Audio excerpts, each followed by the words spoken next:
Surprise. So, first of all, I don't know why this movie popped into my head. As Ginger has been saying, what's up, Ginger? Why does this sequel suck so much? And it, I honestly, I haven't seen this movie in so long. I know I hated it when it came out. I think maybe I saw it another time after that. I haven't seen this much, but I mean, I'm not a fan of the first movie, as you know, and many people know. I'm not a fan of the, the Scream series. I'm not a fan of any of those type of slashers that it ushered in with I Know What You Did Last Summer and the sequels here and Urban Legend and its sequels. Although I do like Urban Legend probably the most out of all the post Scream slashers we got. And Jack Black is just fucking ridiculous in this movie. From what I remember, he just plays just like a Rasta, right? And he's just hanging out on this island. I don't. This is going to be almost like a blind watch because it's been that long since I've seen it, and I know we have some type of sequel coming, right? Like with all the returning cast, because there was one more after this, right? It was I'll never forget what you did last summer or some stupid shit like that. I think that was it. I don't remember that at all. And now that you mentioned it, I had no idea. Totally forgot Jeffrey Combs has a role in this movie. Absolutely forgot all about that. So at least I'm looking forward to that. That'll be fun to see him. Totally forgot he was in this. Hey, Ant. How you doing, man?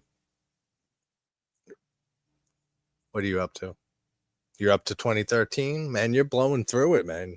You're getting a lot of work done. Happy to hear it. Everyone's saying hello. That's cool. Yeah, this was a very spur of the moment thing. I just my back's been killing me the last few days. It's feeling better today, and I was like, I want to maybe record. And then I said, maybe I'll do a live stream instead.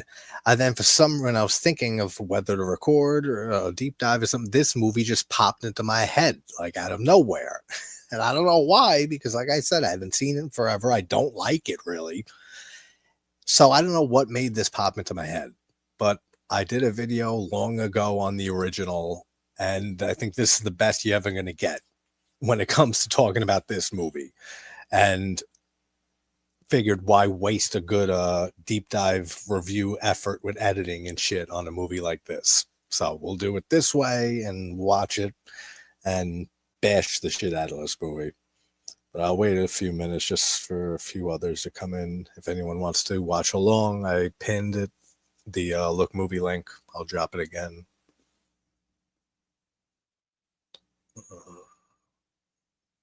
How is everybody's week going so far?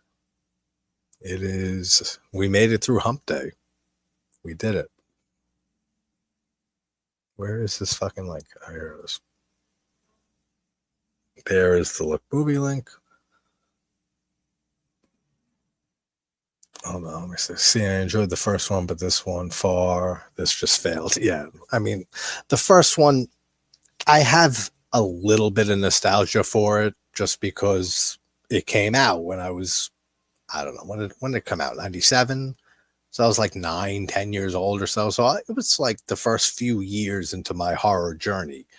And being a slasher guy, like I wanted to like this movie. And I do have some nostalgia for it, but I really don't like the first one much either. This one, though, I remember being atrocious. You want to be blind to watch this one. Yeah. Yeah, that is the third one, right? I'll always know what you did last summer. What did I say? I'll never forget. That's something like that, is what it should have been. That should be the next one. Okay, cool. It's on YouTube. Here, Ginger posted the YouTube link. Could have saved me time. I just fucking rented this shit for $3 on Prime. Oh man. But who directed this? And how much of a part did Williamson have? I didn't really look into this at all, being so spur of the moment. because we have most of the cast coming back in this because we have Jennifer Love Hewitt, which I don't care for her. She's fine. She can carry a movie. That's about it. Freddie Prinze Jr. I never cared for him either. Um, oh, that's our. We got. I forget how to say his name. Mekhi Pfeiffer, the black guy. We have him in here. Sarah Michelle Gellar comes back. Brandy. That's right. We have Brandy in here. Then we have Combs, which I totally forgot about Jeffrey Combs. Jennifer Esposito, Bill Cobbs. There's a decent cast in here, and Jack Black. But who directed this? Danny Cannon, who I don't know any other movies really. I think he did a lot of TV. Okay, he did Judge Dredd in '95. That's really the only film that I really know of him. He did a lot of television though. I don't think Kevin Williamson had anything to do with this movie, right? Um, yeah, no, his name is nowhere, not even produced, nothing. So he had nothing to do with this film, Kevin Williamson. And you would think that that would maybe be like an upside and you'd get like a positive or two out of that. But I mean, this movie did well at the box office, just like the first one, just like all these post Scream movies in the late 90s and early 2000s. $24 million budget with 84 million it got at the box office. So, I mean, it like 4 times its budget almost. So, I mean, that's fucking good. And that's why it got a sequel. I wonder what that one got. I think that was direct to video. Yeah, I'll always know what you did last time. We're direct to video. So that one just went into the ether because nobody remembers that movie. I don't think I've ever heard anyone say they like that movie. I think the first one of these films were good. Yeah. Yeah, I mean the originals for all of these slashers, the Dawson Creek slashers. It's like what I like to think of them as. The originals are always the best for the most part. I can't think of an exception actually. But for me, I just don't care for the originals for all of them for the most part. Scream is it has its moments. I know what you did last summer has its moments. Urban Legend is probably the best out of all of them. I actually I can watch that movie. And I've said it many times. Loretta Devine is the reason for it. I fucking love her. She makes that movie for me. She saves it during parts that if you didn't have her, you'd have some just other actress playing that role that it just wouldn't work for me, and it would be a lot more downtime. But Final Cut's actually not that bad. Like when I revisited that, I did a podcast, I think, episode on it. That wasn't bad. But then Bloody Mary was awful. I mean, and that was direct to video. It seems like most of these that turned into franchises by the third film, direct to video. I mean, this series, I know what you did last summer, the third one, direct to video. Urban Legend, Bloody Mary, direct to video. Scream is the only exception because that's the one that they keep milking the ever living shit out of that film. But all right, I'm going to start this. If anyone comes in and wants to, for some reason, watch this atrocity along, then I'll give a timestamp. So I'll do a 3, 2, 1, go. 3, 2, 1, go. And I know I left this loud. Yeah. Let me lower that first because watch them slap me with some copyright shit for that. All right, here we go. Go. I don't remember anything about this movie. I remember they go to an island and then the killer shows up on the island. That's all I remember from this film. Hey, what's up, Scott? You had 3 pizzas today? Nice. And you're doing good, I assume, right? Yes, I'm doing good. What video game you playing? What are you playing? What are you playing? I dropped the link in the chat if you want to watch along, if you're able to do that.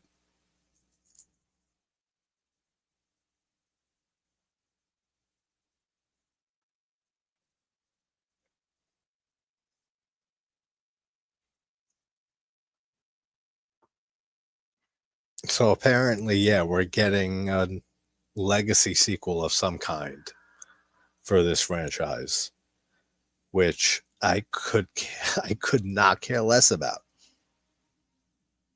But I think a lot of the cast is returning from the original film. Well, whoever's alive, Jennifer Love Hewitt.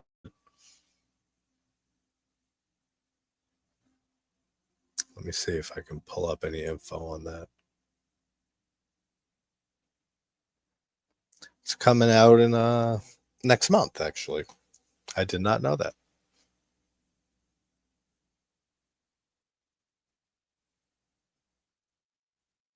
So it's a direct sequel to this film. I Still Know What You Did Last Summer, the upcoming film.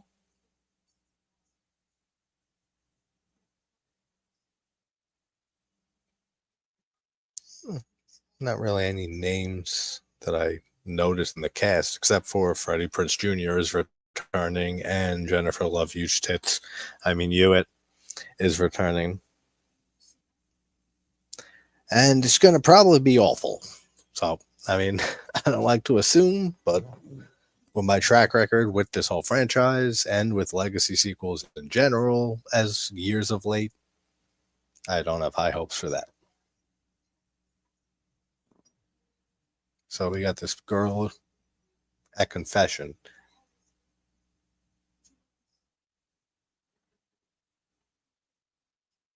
We got Julie talking about her dreams, which at the end of the first movie doesn't isn't the ending when she's in the shower, then she sees "I still know" or something like that written in the fog on the glass. Then you get that stupid jump scare, which would imply that her ass is dead. So just because we needed a sequel for some reason, she's alive.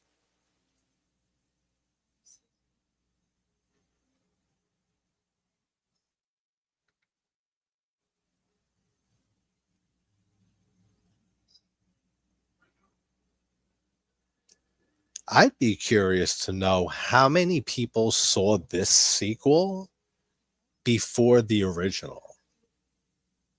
That's something that I would like to hear from people if they experienced it that way, who like didn't see these films as they came out, but later on, went back and saw these, but for some reason they caught this film before the original. I'd really like to hear their thoughts on both movies. Oh, you're playing X-Men, Scott? Nice.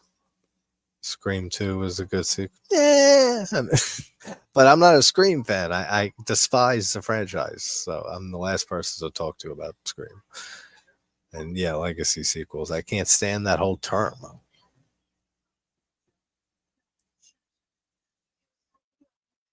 So she's having dreams. She's at university, and Julie's having dreams that she was in a church and she has some boyfriend that she's talking to. All of these dreams about. She does look healthier in this movie, though, because I always make fun of how run down and depressed she looks in the original. Even in my fake trailer for Wishmaster X the last summer, I did a whole thing about her being depressed as shit. So I don't know. She looks healthier in this movie so far. I mean, who knows how she'll look later. Same thing happened with the original I Know What You Did Last Summer, Too Late and Way Behind the Veil, the ball. Uh, yeah, basically. Hey, what's up, Cal? Ben Son. Happy 4th of July, Julie. Jen, how you doing, man? Good to see you. Jennifer Wifey, she's so fine. Ghost Whisperer. Oh no, yeah, she's hot as hell. And I just always think of Jennifer Eustis from Scary Movie. Ray looks nice here too. Ray looks all done up, and they all look a lot healthier than in the first movie. But Julie has like she's radiating, she's smiling. I wouldn't be surprised if they said, like people were saying you look depressed as shit, your character throughout the whole first movie, like you're way too much of a downer. try to cheer it up a bit for this sequel. I would not be surprised. This was one of your faves growing up, really? That's cool. I can't remember much from this movie. I saw it when it came out, and I was young, and then but I never cared for the first film either. And then I maybe saw this once, maybe twice since. I don't even think so. So maybe just twice before right now, but never liked this movie. I don't know why it just randomly popped up into my head. This was a very spur of the moment stream. Always thought this was leagues better than the original. Original was a little overrated. I agree with the original being overrated part for sure. Karaoke scene. I don't remember it.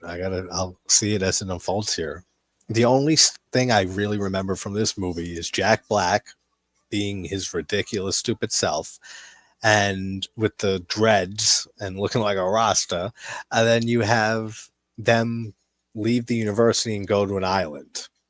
And then they get picked off one by one, and Brandy's in it. That's all I remember from this film. But I do remember just not liking it at all. But you know me, I don't like any of these post scream slashers for the most part. Valentine actually is that's probably the best scream influenced slasher that came out during the whole surge of proto slashers, if you want to call them that. Valentine is very good, very stylish too. Great lighting in Valentine.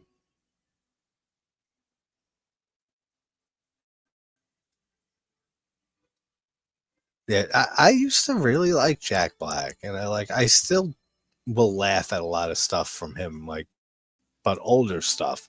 I just over time he got to be too much, and he just plays Jack Black, and I mean he always has in a way, but he did do better roles back in the day. I feel like the Jackal and Shallow Hal, and it's still Jack Black, and School of Rock. I mean, is probably his best movie. It's still Jack Black, but at least it's like out of the box a little bit. Later on, he just went on to keep playing the same fucking character over and over again, and that's when I kind of just had enough with him. But he's funny, and he's talented as hell musically as an actor. I just feel like he doesn't have a lot of range. Yeah, Valentine is very underrated. I feel like that one has been getting more love over the years, though, especially because it is called Valentine, and it's one of the few, slasher films we have set on Valentine's Day, along with My Bloody Valentine and the remake. So I feel like every year there's probably new horror fans that discover those holiday themed movies. Same guy who wrote Scream wrote this. Always saw Valentine was ass juice. That's funny, man. Well, yeah, same guy. Well, Kevin Williamson, who wrote the original Scream, wrote the original. Yeah, I know what you did last summer, not the sequel here, because I was just looking into that because I wasn't sure if Kevin Williamson had anything to do with the sequel, and he's not even producer or anything. He had nothing to do with this one. And then the third film went direct to video. I'll always know, or I don't know why I can't remember that one. I'll never forget what you did last summer, whatever it is. It sucked. High Fidelity, that's one I haven't seen in a while. Cherry Falls is another good one. That's a good one I haven't seen in a while too. Urban Legend, yeah, we were just talking a little about those too. That's I still don't love those movies, but Urban Legend is probably up there. Like out of all these type of slashers, the Scream esque ones, Urban Legend is one that I can throw on and have fun with. And Final Cut's not too bad either. And you know what? Even Bloody Mary, as terrible as that movie is, it's still like it's not terrible. Like it's you can have fun with it. It's terrible in a fun way. It's entertaining at least, and it was entertaining as shit doing the video I did for that movie, Urban Legend Bloody Mary. So I mean, it has its moments. It could be definitely be fun. So we have a handful, a nice handful of people that I am corresponding with or waiting to hear back from for interviews. I just heard back from Brian Usna, who said sure to coming on the channel. What am I thinking? So I sent him an email back saying whatever's good for you. So waiting to hear back from him. That'll be fantastic. Then I'm waiting to hear back. I just heard this morning from Fabio Fritti, and he's going to let me know in the next day or two if Monday might be the day that him and his guitarist are going to come on. But we're going to pre-record that just because English isn't his. You know, he's not super fluent in English. He speaks it, but he's more comfortable in Italian. So I gave him questions ahead of time, and his guitar player on his band is coming on also. So we're gonna pre-record that, and then I'm gonna upload it afterwards, a few hours after that. And who else we got? We got a few. Felipe Mora, the director of The Beast Within, The Howling 2, The Howling 3, Communion with Christopher Walken. He said he will have time in July and want to come on in July. Jackie Kong, the director of Blood Diner, which me and Ginger just rewatched recently, which that movie's insane. I love that movie. Same thing for her. She said July should be good for her. Deborah Brock, I talked to, the director and writer of Slumber Party Massacre 2, which is my favorite in the series. She said she'd love to. Also, looks like July. And then there's probably like 3 or 4 others. Then Amy Donald we're having back on from Megan right after Megan 2.0 comes out. So we got a lot of cool people coming on in the not too distant future.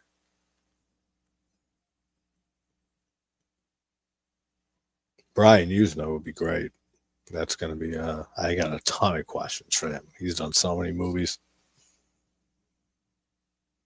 All his Reanimator stuff, the Dentist films, Silent Night, Deadly Night 4, Society. I got a million questions just about that movie alone. Yeah, I love Society. Let me catch up on chat here. Ginger, you like Buffy? Yeah, you guys are big Buffy fans. Oh no, Cal, you're not. Well, I know Ginger is a big Buffy fan.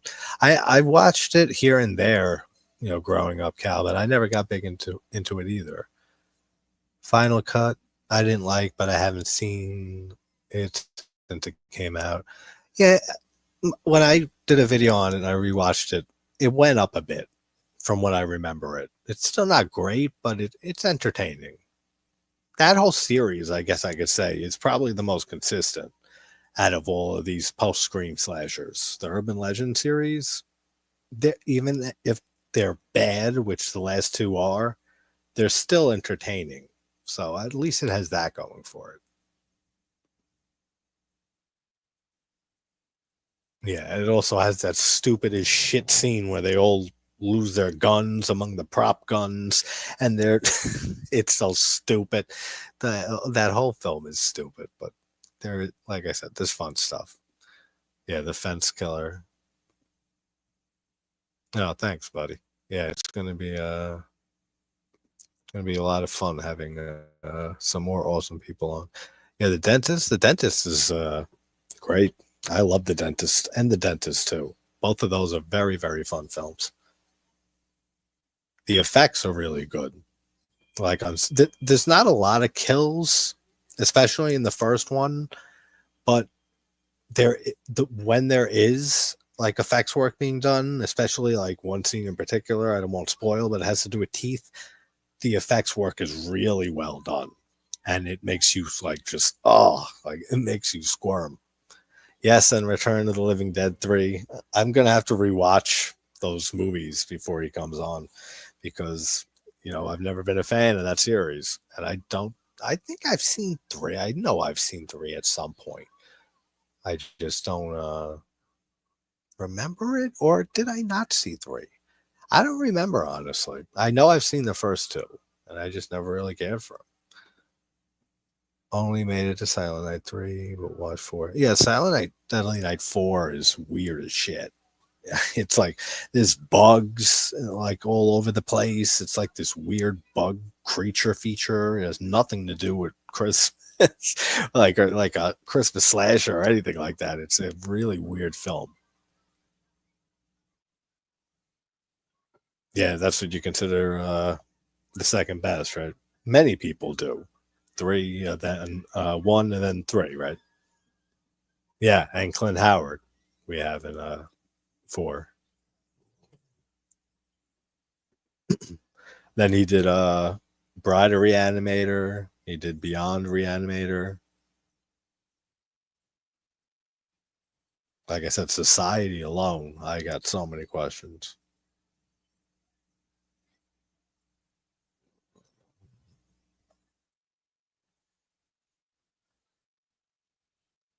And all this music in this movie, like from the times, like from the late 90s, so nostalgic hearing some of these songs.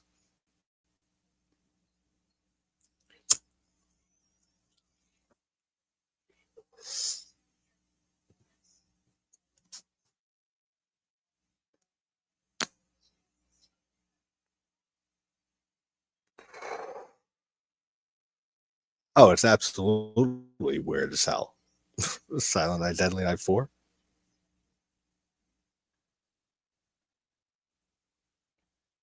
Because I mean, he produced Reanimator, he produced From Beyond, then he directed Society was his debut.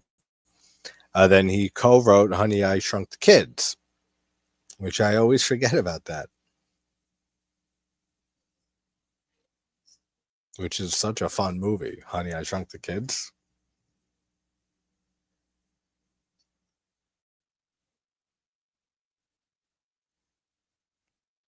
and he co-produced that also.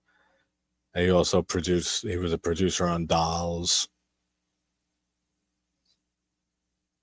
Then he directed and wrote Bride of Reanimator. He directed and did story for Silent Night, Deadly Night 4.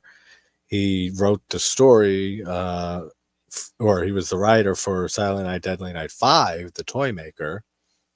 That's right, Necronomicon, too. That's another good movie he directed and wrote.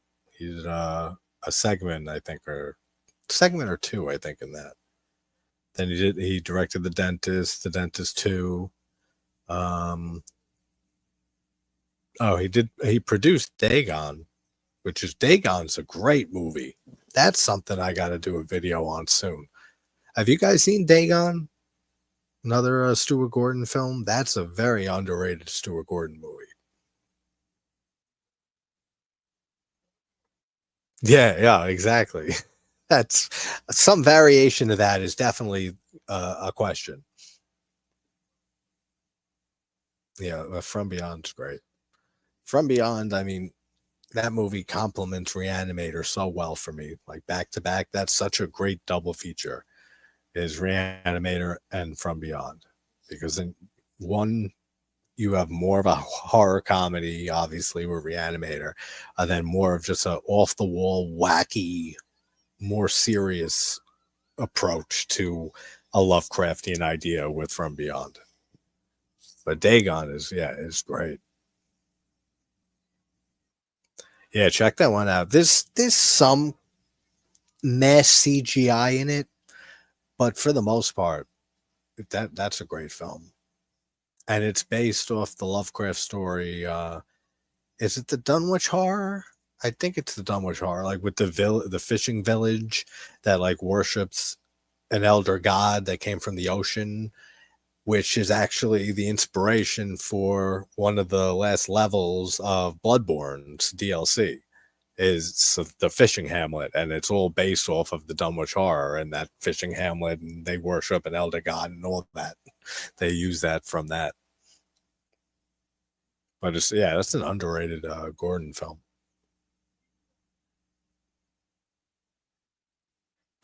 I don't remember Beyond Reanimator.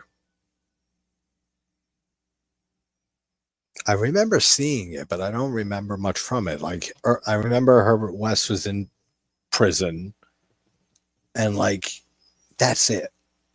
He was in jail, and then like they show you in him like living in jail, and he's still trying to do like experiments, and then something happens, and that's all I can remember from it.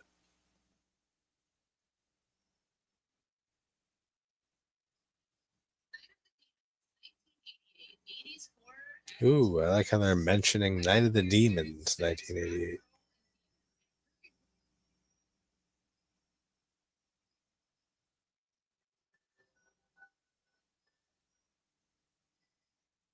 I just don't like Freddie Prinze Jr. really either.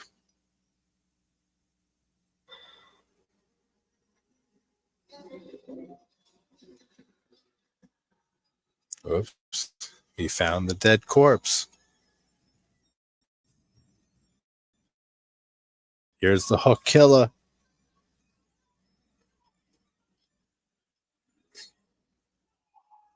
Terrible kill. I mean, he just uses the hook, pulls the guy out of the truck window, and then just slices him somehow. It's dark. You don't see shit. Run down Freddie Prinze Jr.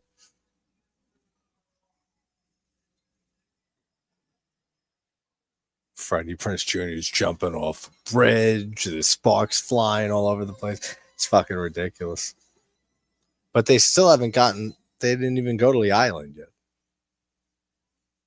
Okay, here you go. Julie and Brandy are waiting. They got their bags packed. Carla is Brandy's character's name.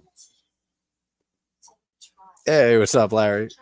I don't think anyone likes Freddie Prinze. Yeah, basically, that's how I feel. But you never know. I'm sure there are. I mean, he definitely has his fans. I feel the same way about David Arquette. Same way about Jennifer Love Hewitt.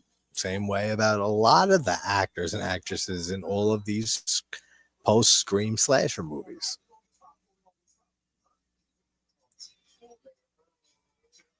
And so, like, same with Nev Campbell. I've never been a big fan of hers either. Courtney Cox. I've never been a big fan of hers either. They're all right. They're good actors. They can carry movies. They're not great actors or anything like that.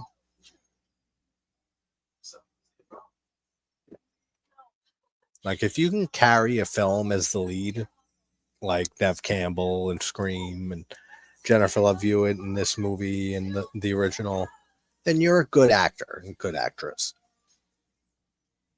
But that's a long cry from a great actor and then an excellent actor. Like, excellent for me is like Pacino and Marlon Brando and Jack Nicholson and Johnny Depp, and like those are excellent actors there. Ellen Burstyn, excellent actress. So there's different bars there. So I mean, Nev Campbell is all right, and she can carry those movies.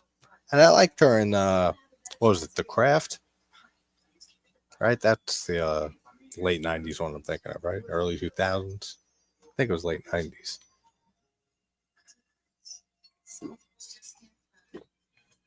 They are now on the plane heading to the island, and they're doing the real dated "I'm the king of the world" from Titanic joke. Now they're on a boat. That's fucking funny. This black guy's throwing up overboard. He's seasick as shit.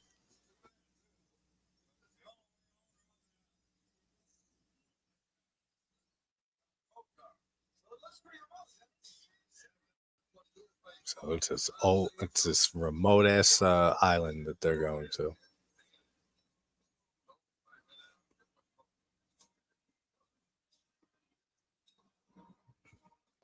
BJ was great in Wingy Commander. I don't think I saw that. Hey, Liv. How you doing, honey? How's everything? And she does love Freddie Prinze Jr. in this movie.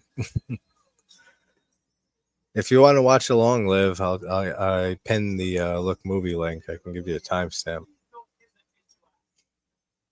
or I can drop it again. Jennifer Love. Hold on. Jennifer Love, I like for two big reasons. Yeah, right? Like, I like her in The Craft. And I haven't seen that movie in forever either.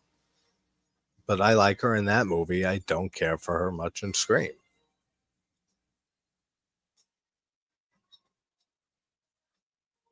Everyone saying, hey, nice. So we have Friday the 13th, part two, watch along on Friday the 13th, which was supposed to be, I've had that scheduled since October because I was supposed to do it in October. And for whatever reason, I think I joined somebody else's stream or I just passed out or some shit. It was one or the other. And that one didn't happen. So I just said, all right, when's the next Friday? All right, June of next year. Okay, perfect. So it's been scheduled ever since then. So now it finally happens. 9 p.m. on Friday, we will be watching Friday Part 2, one of my favorite sequels. Then I didn't set the time yet, but it's going to probably be like 10 p.m. Saturday into Sunday. Twin Peaks season 1, episodes 1, 2, and 3. Watch along and discussion. We're going to be doing Twin Peaks watch alongs of the show periodically. I want to try to do like 3 episodes per stream. So this will kick it off on Saturday with the first 3.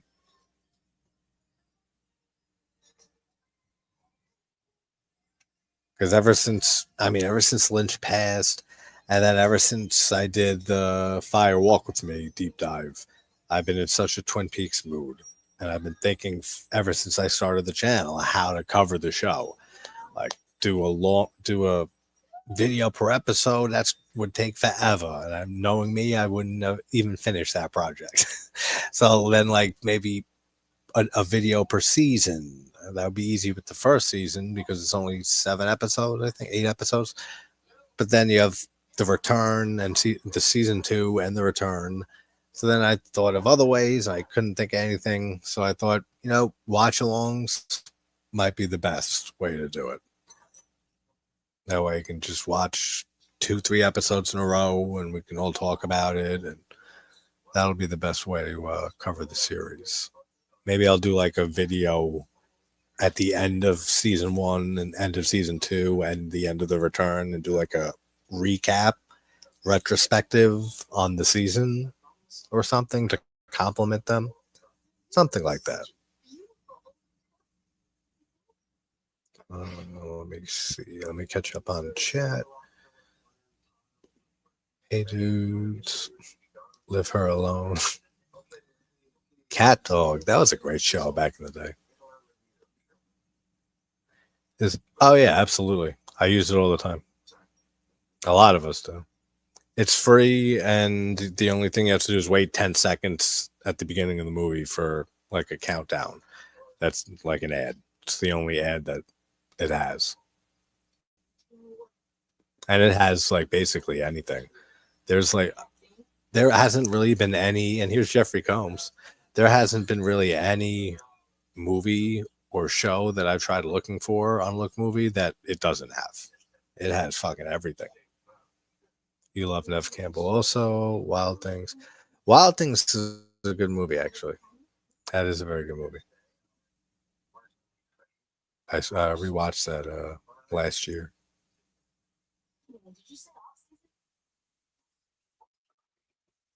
Yeah, I totally forgot Jeffrey Combs is in this. He plays whoever's behind the desk here at the hotel on the island. I don't know if he owns a place or what.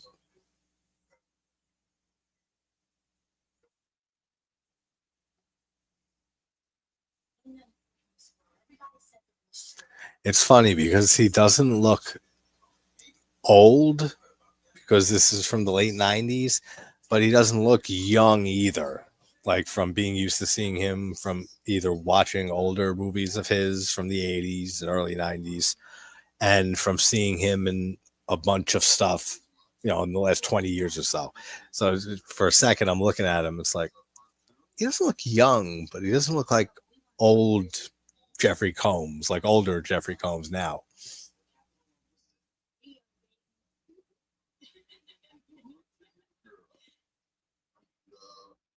I've been pretty sick for months now and mystery illness. I think my doctors stopped trying to figure out what's wrong, so I've been better. I'm sorry, Liv. Sorry to hear that. I hate hearing that. I've had a friend or two over the years with fibromyalgia or like similar things like pain issues where the doctors just can't figure out what's wrong and they can't figure out where the cause of the pain's coming from and they suffer like endlessly because of it. And the doctors just like in a way, like you said, like give up almost, or they just don't know what to do or what it is. I finally just got health insurance back after not having it for a year, so I may do that. Yeah, definitely try other opinions for sure. Absolutely. Try as many second opinions as you need. Get a second, a third, a fourth, because you never know if one specializes more and or knows more about whatever the problem is. I mean, you never know.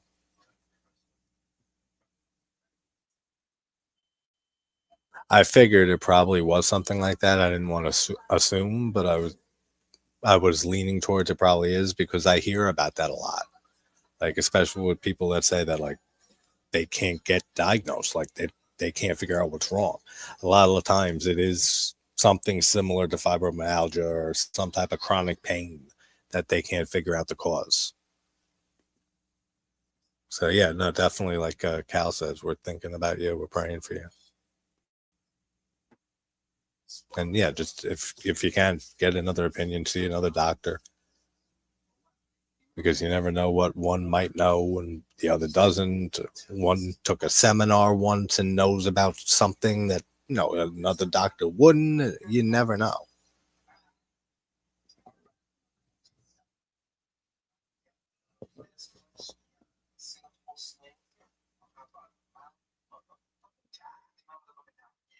My motherfucking tie. That's the name of the drink in this. This guy looks like a young Tom Cruise.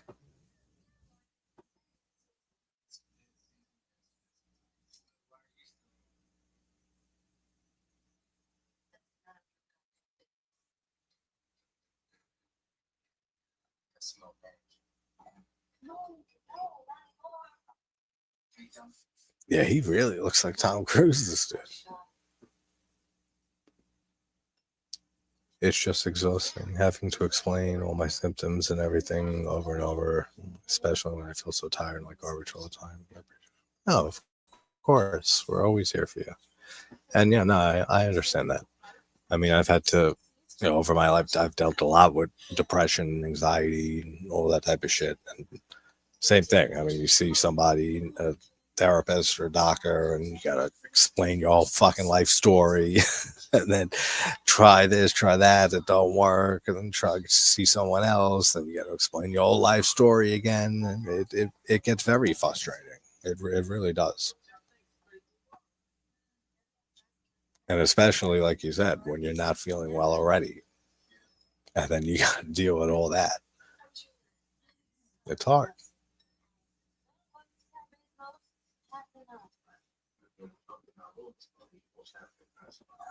I like this movie better than the original. I get a lot of shit for that. Well, yeah, it's because it sucks, but yeah, if you enjoy it, that's good. No, of course, if you like it, that's great. I haven't seen it in forever. I haven't seen this movie in I couldn't even tell you. I remember nothing except for Jack Black and them being on an island and Brandy being in it, which she is funny in this. I'm actually enjoying her performance whenever I look up and see her. They should have brought her back for the new one. Oh, well, I don't remember. Does she die in this? Because then there's the one after this that was direct to video, but I just read up on the one coming out next month, and it's a direct sequel to this movie. So anything that happens in I'll Always Know What You Did, whatever the fuck it's called, that's not canon to whatever we get with the Legacy sequel coming up, which comes out next month. But I'm not a fan of any of these. I know, like I'm repeating myself. It's just like people are coming in at different times, bringing up the same or similar topics. But yeah, I'm not a big fan of any of these movies. But you can still have fun with them, for sure. And it's really blowing my mind how this guy looks like Tom Cruise.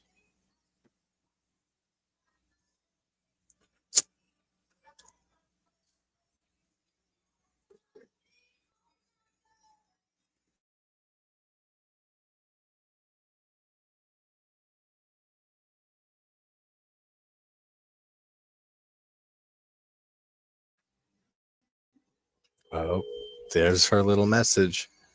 It says, I know what you did last summer, but it's on like a text prompt. So he upgraded from a black magic marker and shit for the first movie.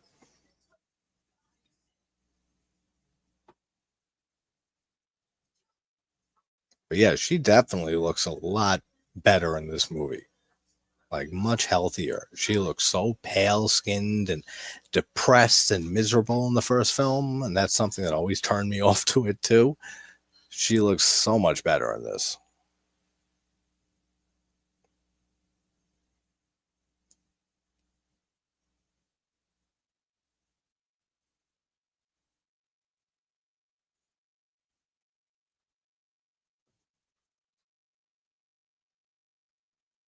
Oh, well, here's your black magic marker letter.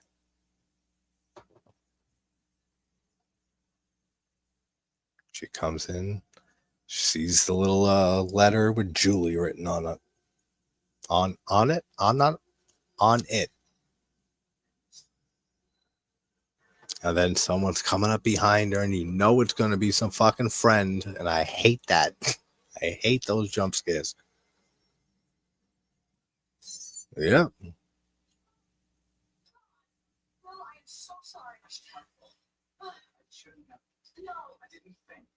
Fucking discount Tom Cruise jump scares the shit out of her.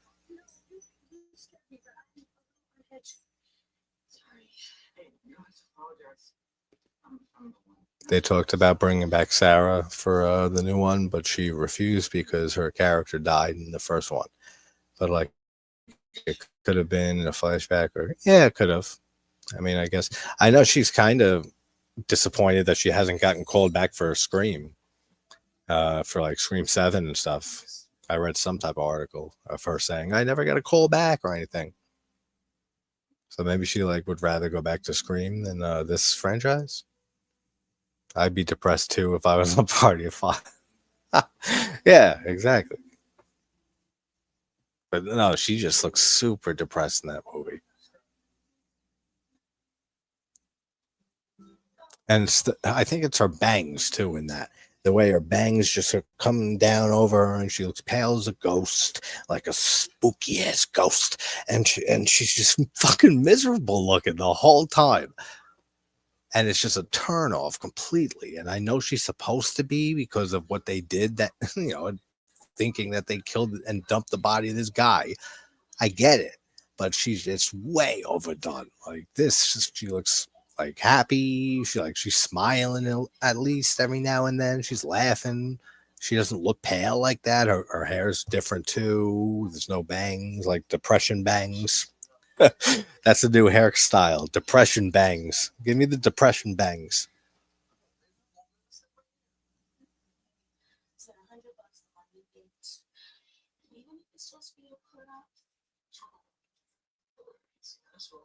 I always like Jennifer Love Hewitt. I know she's not a great actress. I just like her. Yeah, and that's that I think is a very good point.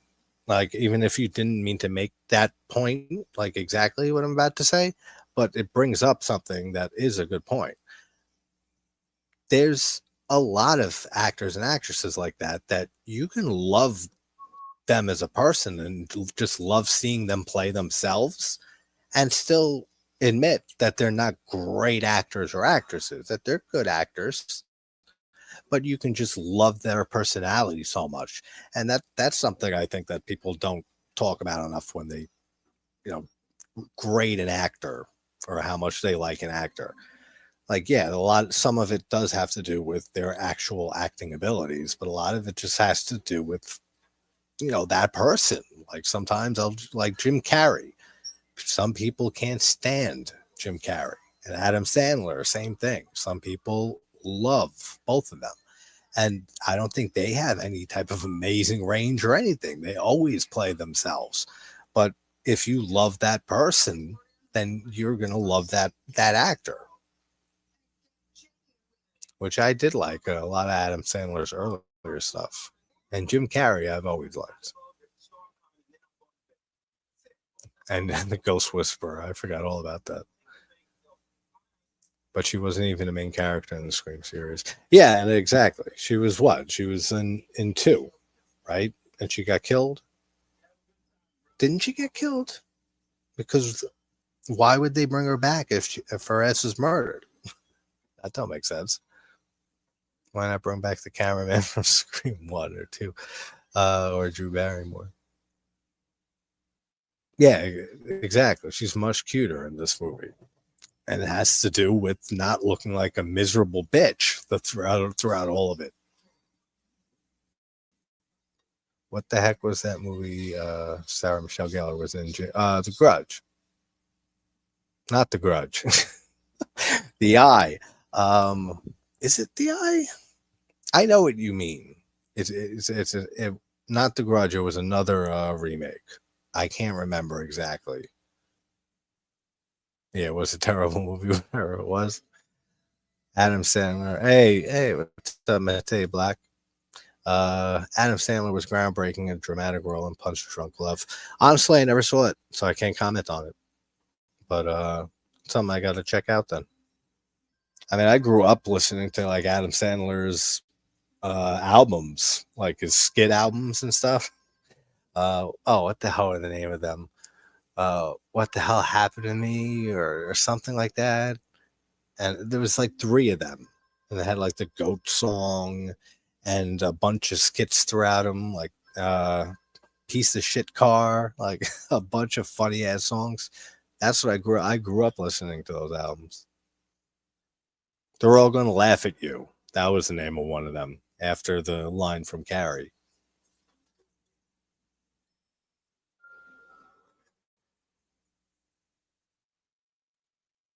Yeah, I would agree with that. I mean, he's more than a good actor.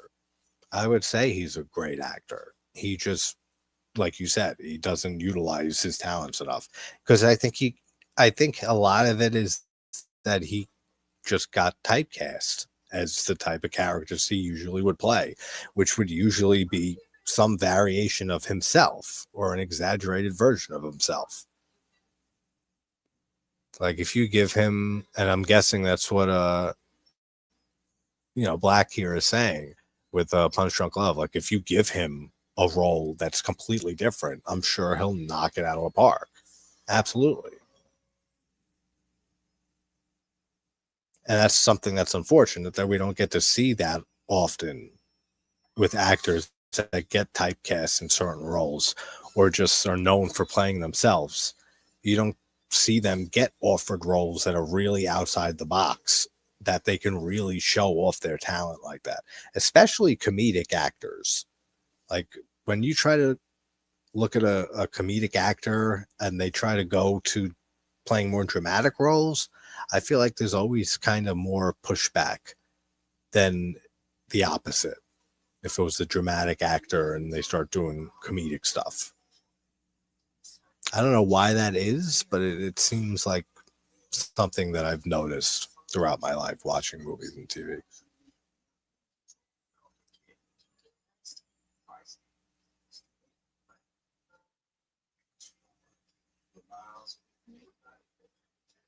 I gotta say, the island though it's a nice setting in this.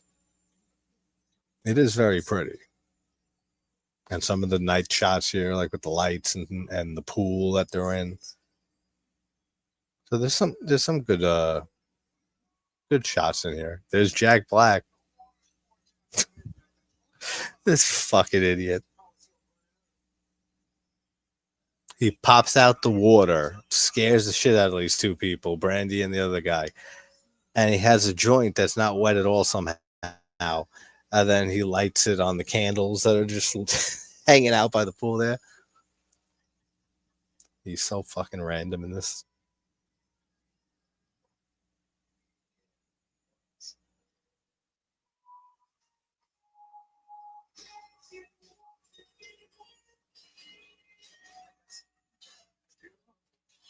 Oh, here's discount Tom Cruise again.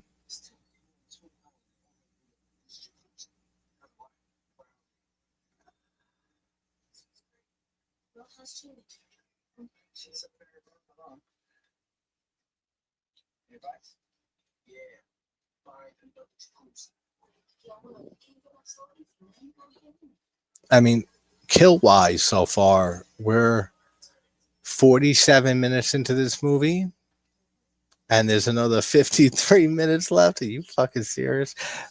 I think we've seen two people get killed, maybe three, and no good kills at all yet. One was that one in the dark that you couldn't see anything. Honestly, kind of the same for Jim Carrey. He's great. Yeah, exactly. The Truman Show was great. Man in the Moon. Yep. Eternal Sunshine. 23 or 21. Which one was it? I think it was 23, right? That's a good movie. Yeah, those are the type of roles that you don't see often. But you do, when you do see them, it really does show if they have it, which he does.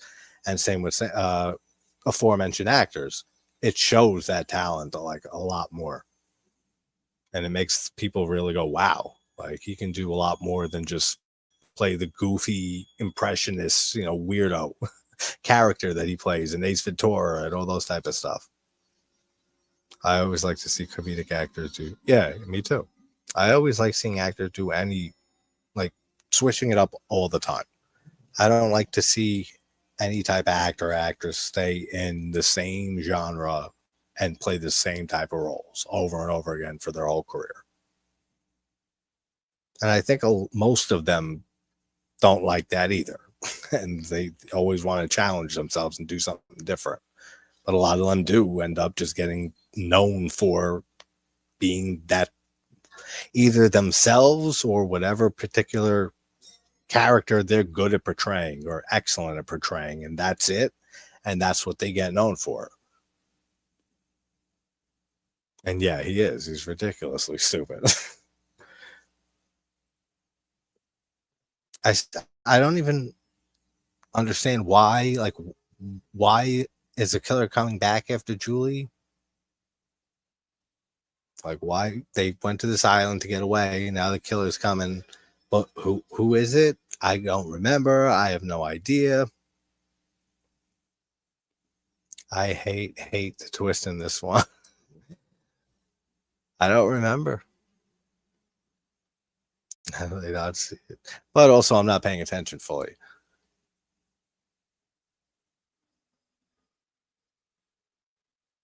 But is it like Jeffrey Combs' character? I mean, it seems suspect just for being Jeffrey Combs. Oh, she's opening up a closet and there's blood dripping down. Up, and the body comes down. Black guy's dead. Don't worry, there's two other black ones alive. They're in the pool with discount Tom Cruise. And Julie comes running out. Now they're all going to start freaking out. I don't have the sound clips available on the lives.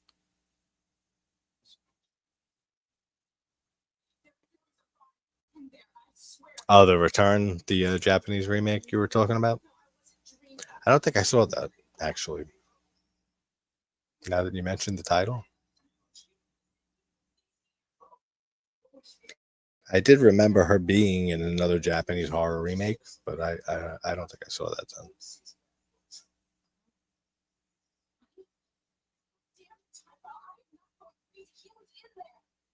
Oh, here we go again with her. I'm not crazy, and I saw this shit, and please believe me.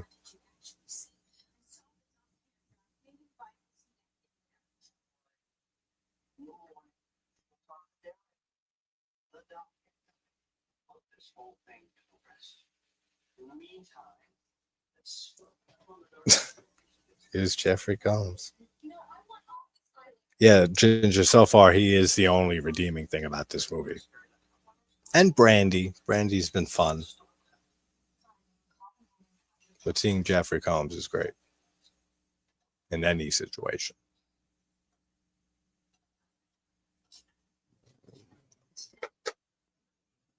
It's hot as shit in here. I had to turn my fan on. Let me know if it affects the audio in any way.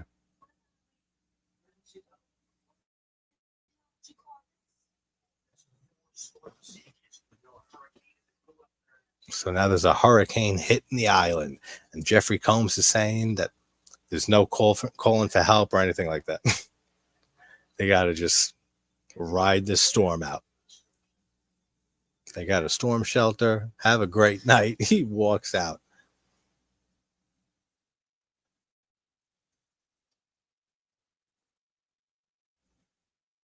Liv did not see the twist coming when she first saw it.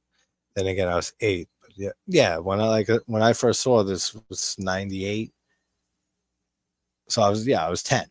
So I didn't really, I don't even remember my experience really for the most part watching it, except for not caring for it. But I love this movie so much, including the twist. Ginger was 22, 23 when he first saw it, and yeah, saw it coming a mile. All right, cool. Thanks, love. He's burning a toothbrush. Why? Bill Cobb.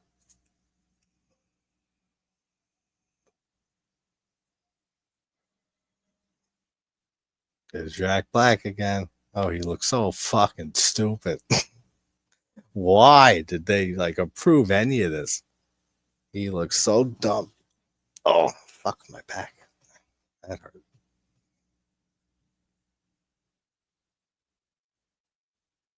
That's why I record just from my bed in the first place, because I got fucking back issues my whole life.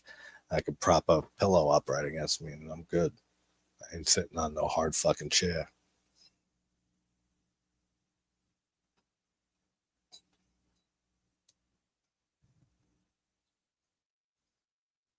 Oh, he's holding the bong, Jack Black, and now he notices there's somebody here with him. All right, he gets stabbed with the hook through the hand. That doesn't look terrible. At least it lingers on it for a bit.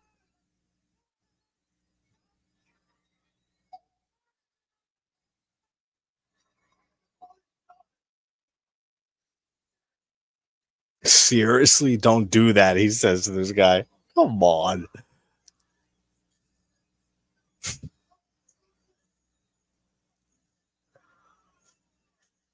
Stabs him in the chest with garden shears, like he's fucking Cropsy or something, but nowhere near as good as Cropsy. That was all right. I mean, it's still a nothing kill. The kills are just terrible in these movies.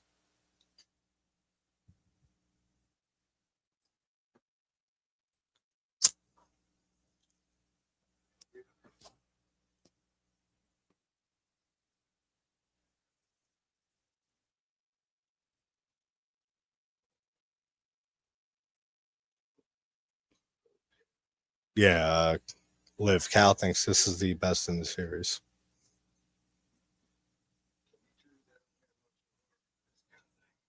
You young people angrily shakes fist at claps. We're usually on the same page. I don't know if I've ever seen the third one, but I can imagine it's not great. It's not from what I remember, but that one I know I only saw once when it came out and never saw it again because it was absolutely atrocious. Direct to video one. Kind of excited for the new one. I've always treasured this movie, maybe because I saw it so young. Yeah, for sure. I mean, there's a lot of movies that I saw young that are not good movies, or like I don't think they're great movies, but I love the shit out of them just because I grew up with them.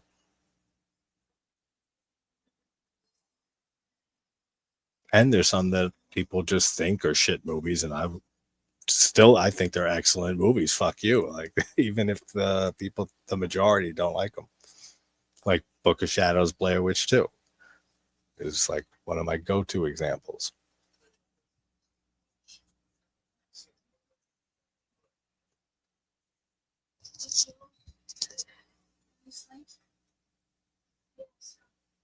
Yeah, the look of the resort and everything is like one of the only pros for me so far with this. And Jeffrey Combs and Brandy and Jennifer Love Hewitt and slash Julie looking a lot more alive than the first one.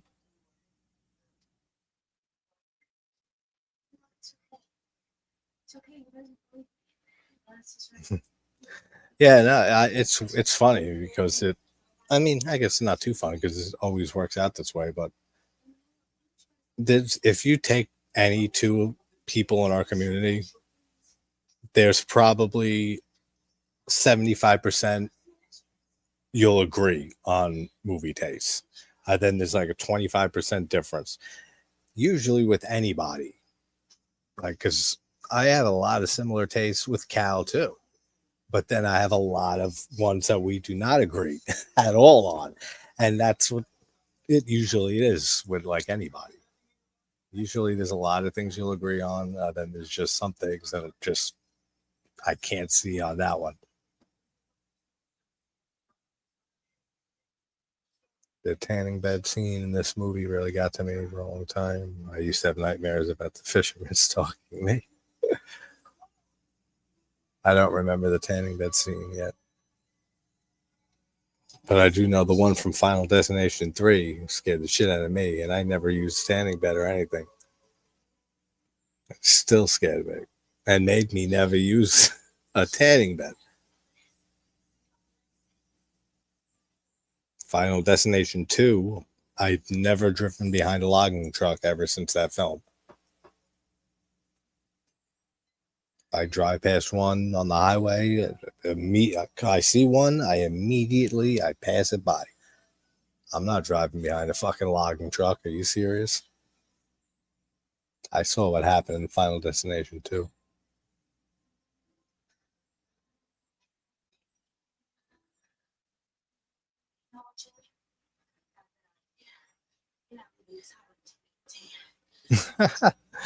I also used to have nightmares about Paul Rubens' character in Buffy the Vampire Slayer stalking me.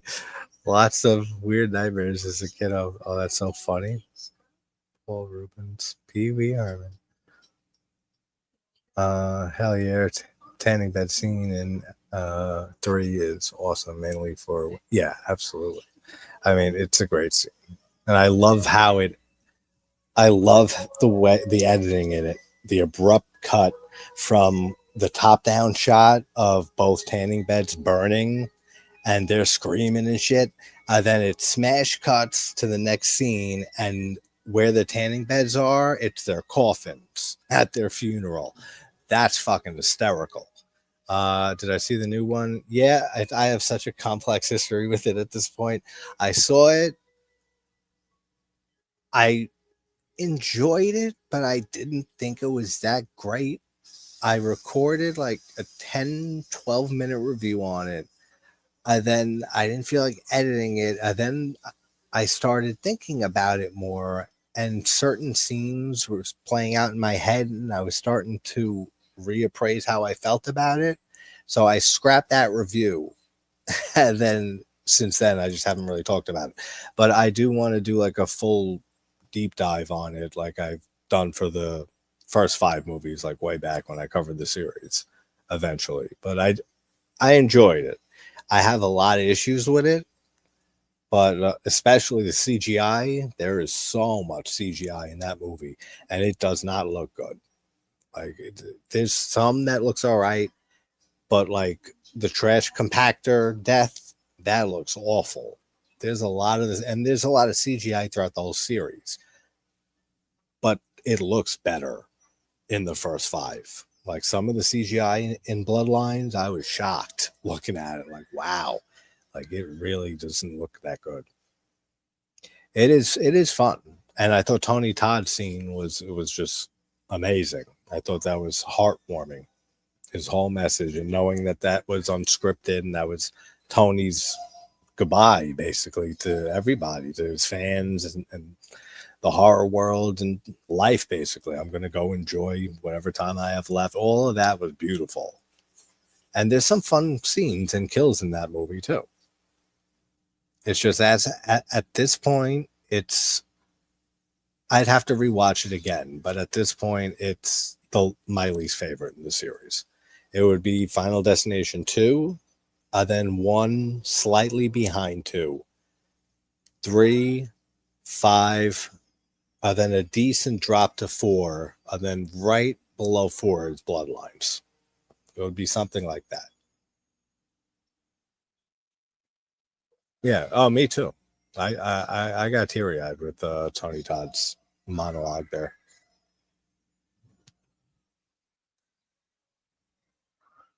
That was something really special to see, especially because I don't watch trailers for anything like 99% of the time. And I didn't know nor expected him to look so sick.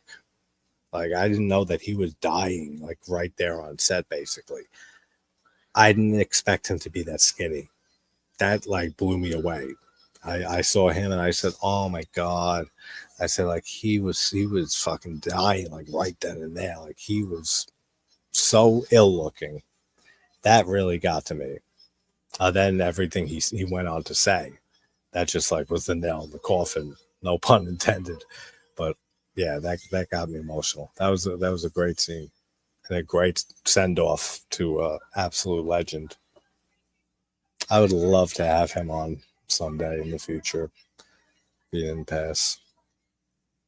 Tony was he was up there with people I would have loved to talk to. Bloodlines was not my favorite, but FT4 was way worse. Do you think 4 was way worse? I gotta, yeah, this is why I scrapped my review and shit and want to rewatch Bloodlines because, and maybe watch like all 6 of them like back to back because I don't know. I would put 4 slightly above Bloodlines. Like in there, there's only 2 tiers for me, and it's 2, 1, 3, 5. That's one tier. Then the second tier is the not great tier of 4 and 6. Like that's how I put it. But I would have to definitely rewatch it, which I want to. I still have it on my laptop. Nearly no redeeming characters, too much CGI, terrible kills. Yeah, that 4. Yeah, for sure. 2, 1, 3. Not sure if 5 or 6. Then 4. Okay. Yeah, 5. I mean, I would definitely say 5 for me is absolutely better than 6 and 4. Because I do like some of the kills in 5. I do like the bridge collapse. I do like the lead. Part of that is because I love Fired Up, and when we did a watch of that recently, I love that movie. So I mean, Nick D'Agostino, I think his name is, him being in it, and a few other actors that are in 5. I like it. Brings it up for me also. Liv says 3 might be the favorite of for her in the series, but Bloodlines is up there for her too. 3, 1, 6, 2, 4, 5, something like that. 4 is horrible, but it's so fun, like watching a train wreck.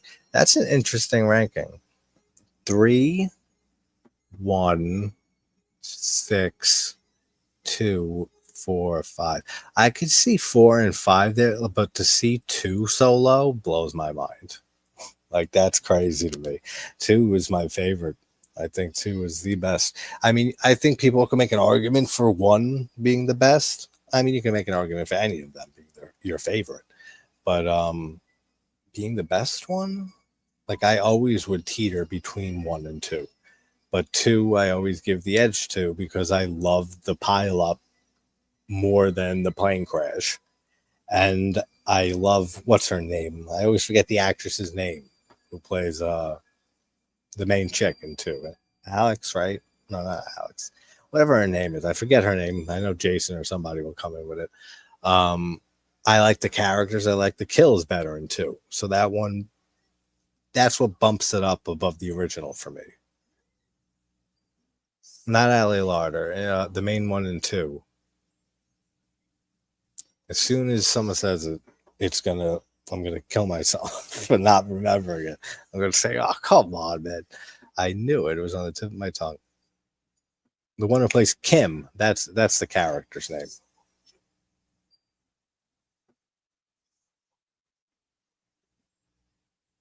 One was so original, then it had a great follow up. Yeah, I mean the story was great for one, and that was I was so mad that well, I fixed it by making it an audio only podcast episode, but the connection that I had with Jeffrey Reddick when he came on, AJ Cooks, that's it. Thank you. That I knew it. I knew it was something with an A, and I had it in my head, and I couldn't think of it. She's gorgeous, first of all, so that was always a plus for me when that movie came out. Me growing up watching those films, loved her, and I just like a lot of the kills better. But then three is great too. Like three isn't far behind two and one for me. Five is definitely a step down from the first three, for sure. And four is way down there, but still fun. Like I can watch four. I don't like the whole vision stuff that they did in four.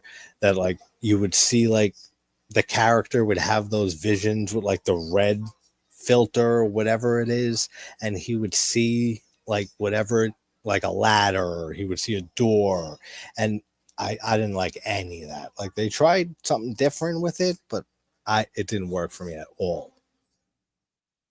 Four is just not that great. I didn't feel anything for the characters in two, but the kills were cool. AJ Cook, I really like her in Criminal Minds, but didn't like her. Oh, really? I love her in two. She's better as a blonde. I do agree with that. I do think she's better as a blonde.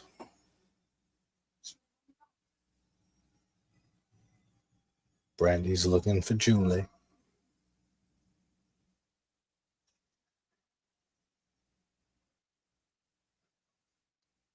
I mean, with 35 minutes left or so, I mean, this movie still sucks for me, but it's nothing really at all going on here that I enjoy. I don't remember how any of this unfolds, though, so I mean, Jack Black's kill wasn't that bad. I mean, but it's still nothing. I mean, for a slasher film, I mean, what I look for in a slasher movie, and I say it all the time, is great kills and practical effects, a great look of the killer, and that's basically it. And some nudity is always welcome, but it's not a necessity.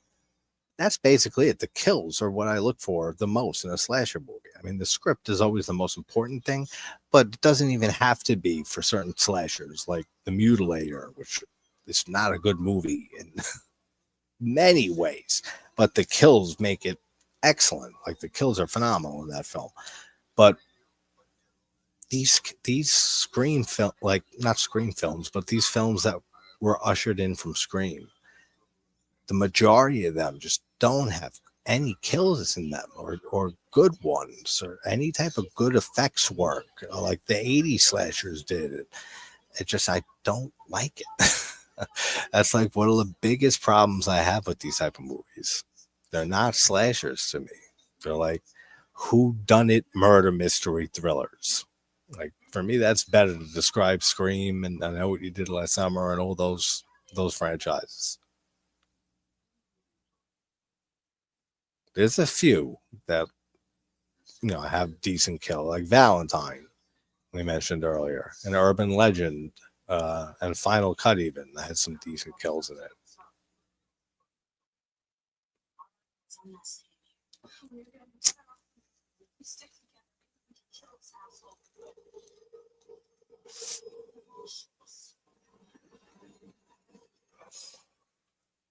Yeah, I love her too.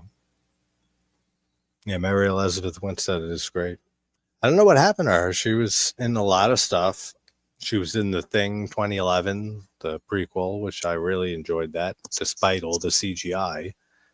And then she was in the Black Christmas remake in '06. She was in Final Destination 3. She was in so many things. And then she just kind of fizzled out. And you didn't really see Winstead again. I don't remember the last thing that I saw her in. All right, so now we got whatever the hell Freddie Prinze Jr.'s character's name is, pulling a gun on this dude. He needs a boat to get to the island.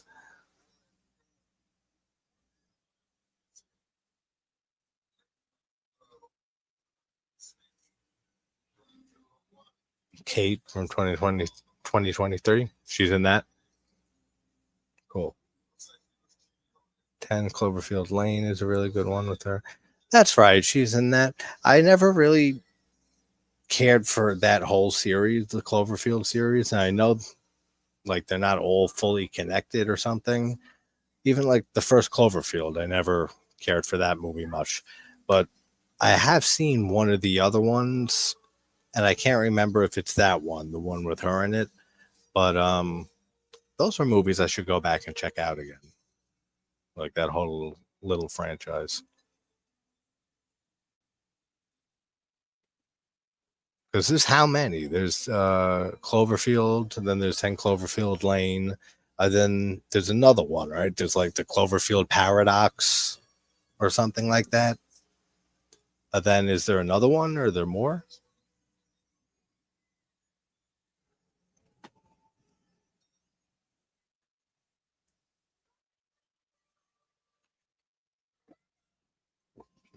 Oh, come on. She does the same stupid fucking you hear me in the rain and stuff without the twirl. That's so fucking stupid. I didn't like that in the first movie. I thought it was stupid as hell. I don't like it here either.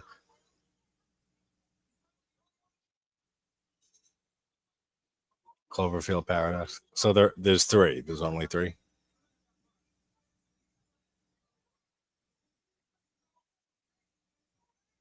Yeah, I don't know what she was all over the place. Winstead in late 2000s, early 2010s.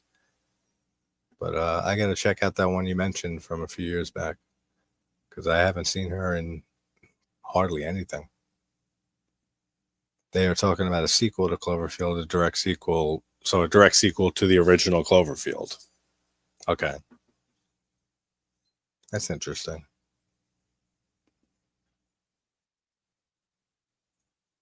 Yeah, I've heard that opinion a few times. I gotta rewatch all three of those because, like I said, I don't remember seeing one of the sequels, but I saw two of them. But I never cared for them. I gotta rewatch and watch all three of those.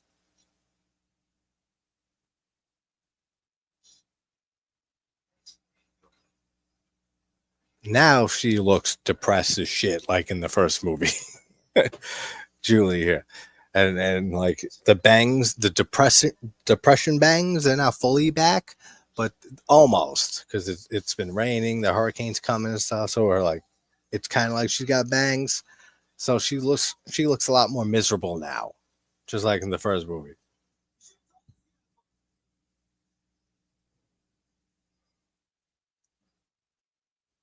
Oh, that's right. It's this guy, right? Isn't this guy involved? The black guy on the boat, Bill Cos's character.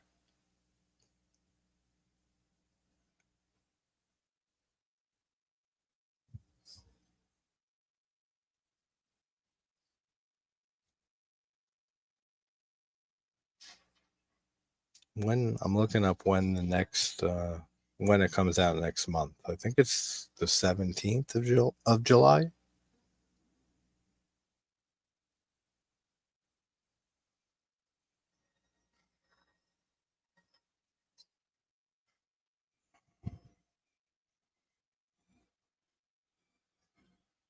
July 18th is when the next film comes out, which is just called I Know What You Did Last Summer.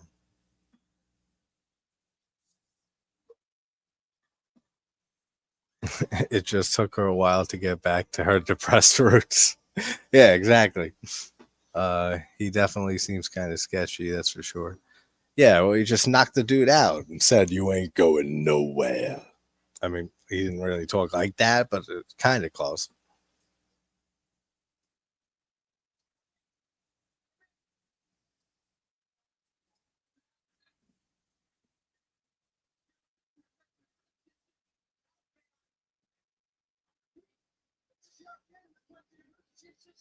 I don't know. I'm not interested in the this sequel coming up at all, but I will check it out. Same with Scream 7, whenever that comes out. Does that have a release date yet? Or not at all? Or I know Kevin Williamson is directing it, right? Not even on my radar. The only movie I'm looking forward to.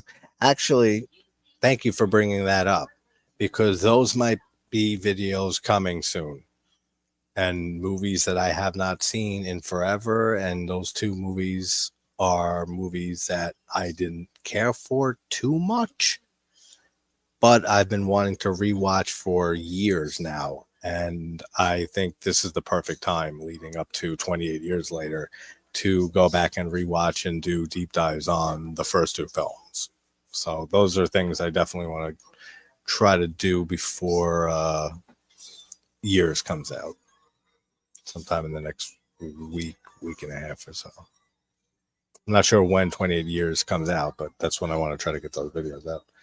Those are like top of the list priority of what I want to rewatch and talk about soon. Because I always say, even if I didn't love those films, the first 28 days later, I don't think there's another movie that looks like that movie. The cinematography is absolutely phenomenal on that. Friendship. No, I did not. I heard of it, but I didn't hear anything about it, good or bad. It's your film of the year. I gotta check it out. And yeah, I know you do, Ginger. I know a lot of people in our community love those films. Dave used to adore those movies. He always loved those.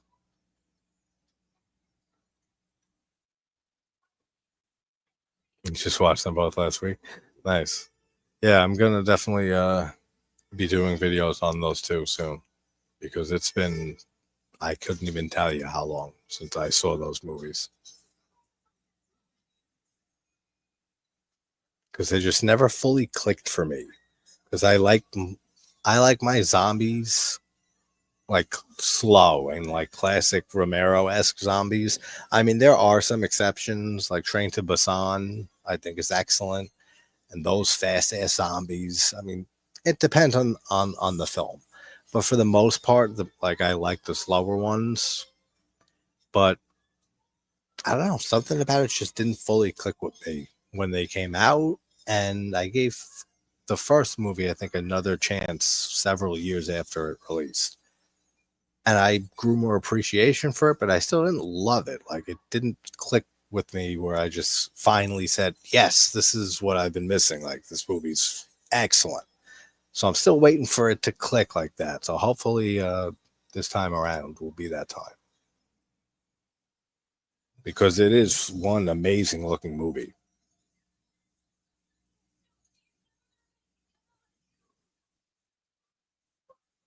Like it has this just atmosphere to it that I can't describe it. It's just it's so hard to describe. But like that raw, stripped down, surreal feel to it and look to it, that's what really like separates that movie from anything else for me. That is one beautifully shot film. Oh, I remember this when they're on top of the Brandy's on top. Is that Brandy or Julie? can't tell. They're on top of the greenhouse, and then they fall through the top. Yeah, it's Brandy.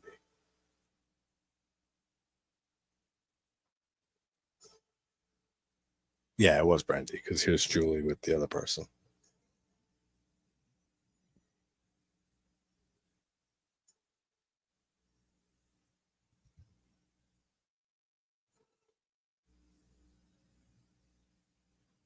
Yeah, I know they're not zombies, motherfucker. You know what I mean? Like any zombies, meaning any type of infected or mutations or zombies or raised from the dead or anything like that. Anything that is under the term of zombies or could be considered a zombie. So they are in the zombie category, even if it is different.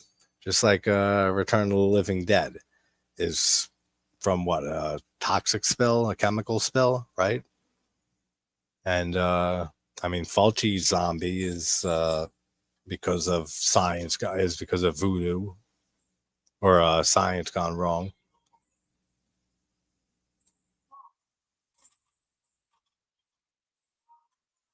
We're speaking of Fulci. I got to remember to record a few minutes of me talking about Fulci for Keith. He's working on. I think he said you already sent him yours. Talking about Fulci, he's doing like a Fulci documentary. So he's asking a few of us in the community to send him us talking about Fulci for a few minutes, which I'm always down to talk Fulci. So it was uncomfortably funny. Everything I hoped it would be. Adding to the list. Yeah, I get. Yeah, I still call them zombies. Just gotta razz you. Yeah, I hope it's okay.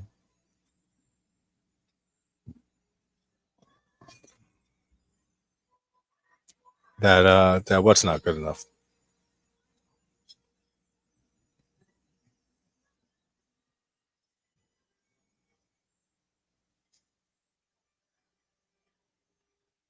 Oh, there's just like zero tension or suspense in this movie.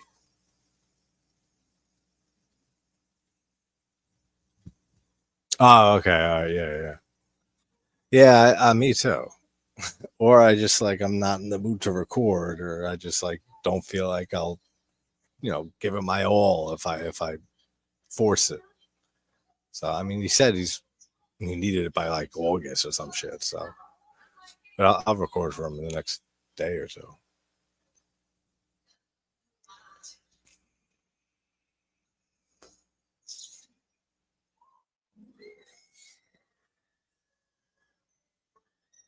And then they find the bodies here, which the bodies look all right, but again, I mean, they're just fucking bodies laying there with blood on them. So there's no kills in this movie that are worth mentioning in any way, shape, or form. No effects work really, except for the Jack Black kill where he gets the hook in his hand and it lingers on it for a short little period. That's it. Oh, this is not good. I'm glad some of you do enjoy it. I would never watch this again. You couldn't pay me.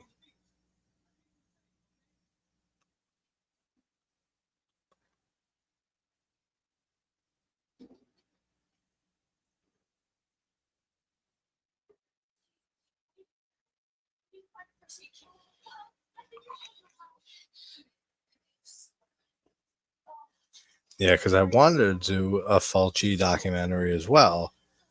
Because I did a poll like months ago for a next director's dive, like I did for Mario Bava, which I'm surprised that video actually took off because for the first, I did that like last year, and I remember it hitting like 100 views or something like that. And I was like, damn, man, I put a lot of work into that shit for 100 views, but the hours were good. But then, like last I checked, it was like approaching 400 views. So I was like, all right, so it's steadily been going. It gained me five subscribers. So it's doing better. But the Romero one, because it got partially blocked because of some Dawn footage, I think that only is at like 100 and something views. But I've put up a poll months ago about the next one to do, and it was tied almost between Fulci and Lynch, and then Lynch won it out. So I mean, Lynch will be the next one whenever I get around to doing that shit. But Fulci is one I definitely want to do down the road.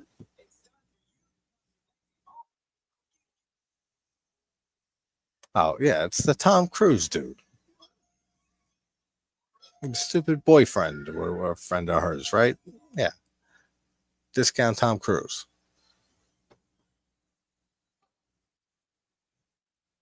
Not even worthy of a character name.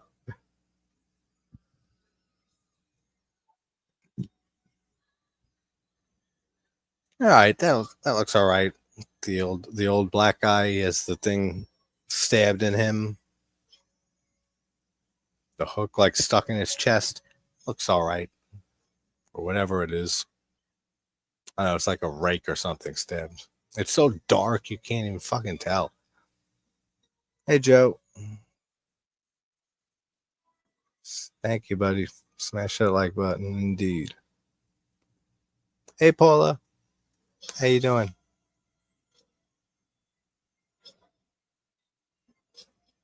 Hope you're having a good night. My Section 8 review on TikTok just hit 150K. Nice, man.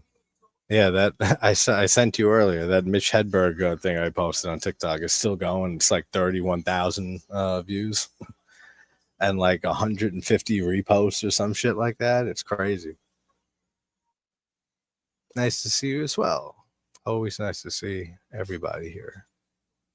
We got a few watch parties coming up. Friday. We have Friday the 13th, part two, at 9 p.m. Eastern Standard Time for Friday the 13th. And then we will be doing Twin Peaks episode 1, 2, and 3 of season 1 Saturday at 10 p.m. Eastern Standard Time. So we got a few watch alongs coming up.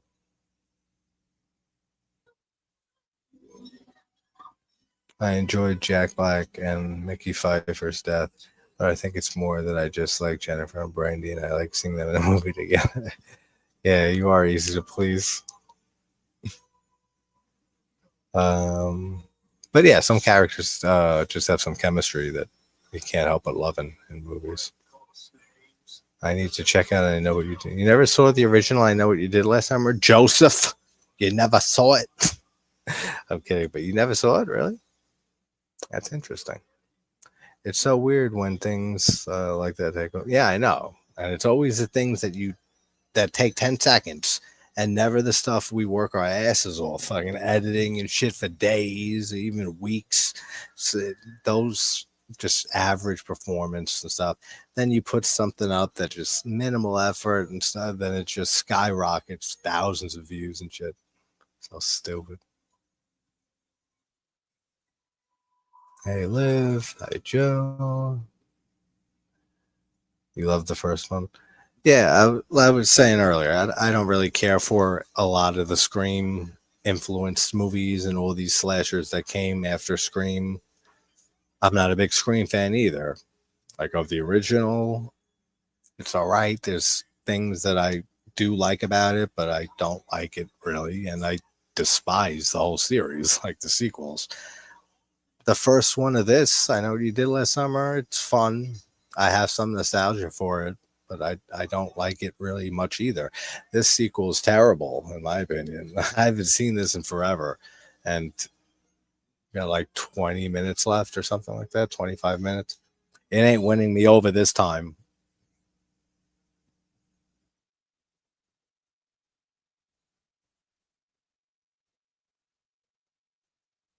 All right, so it's this old ass guy, right? Who I don't even remember who that is.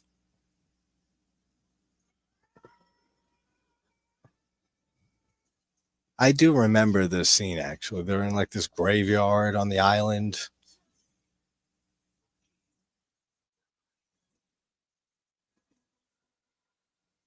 No, you don't have to watch this one. Watch the original. If you haven't seen I Know What You Did Last Summer, the original, then watch that. I mean, that one's worth watching. And then if you like that, then watch check this one out. But definitely watch the first one first. Absolutely.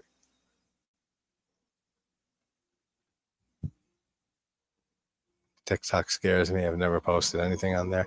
Let me tell you how Ginger ruined my life, okay? No, Ginger, it's not fully Ginger's fault. My sister was telling me for the last 2, 3 years, because she was on TikTok for a bit, you should do TikTok and you should post on that. I never had any interest in that. One, because I do long form content and it's like that's not what TikTok is for. So I never saw any interest in it. Then Ginger is on there and he was telling me about it. And I ended up checking it out after a few people were telling me about it. And I fucking love it. I love TikTok. So there's a TikTok now. We're almost at like 2,000 followers after 2.5 months, 3 months, something like that.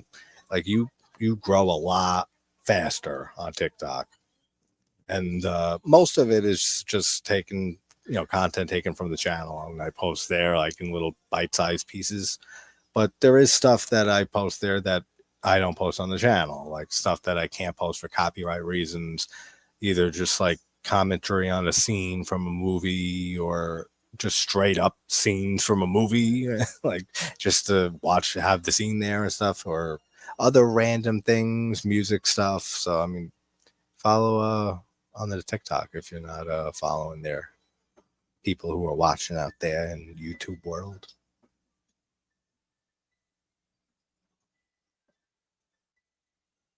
The score is not too bad in this. That's another little tiny positive I can give. I mean, it sounds just like Tubular Bells from The Exorcist, but it still sounds good.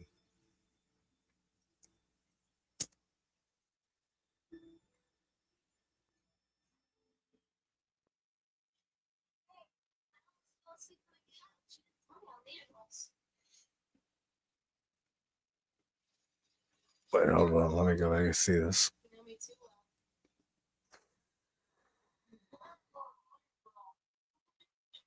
Okay, I suppose not to do TikTok because there's stuff I can't watch. I need not to use it.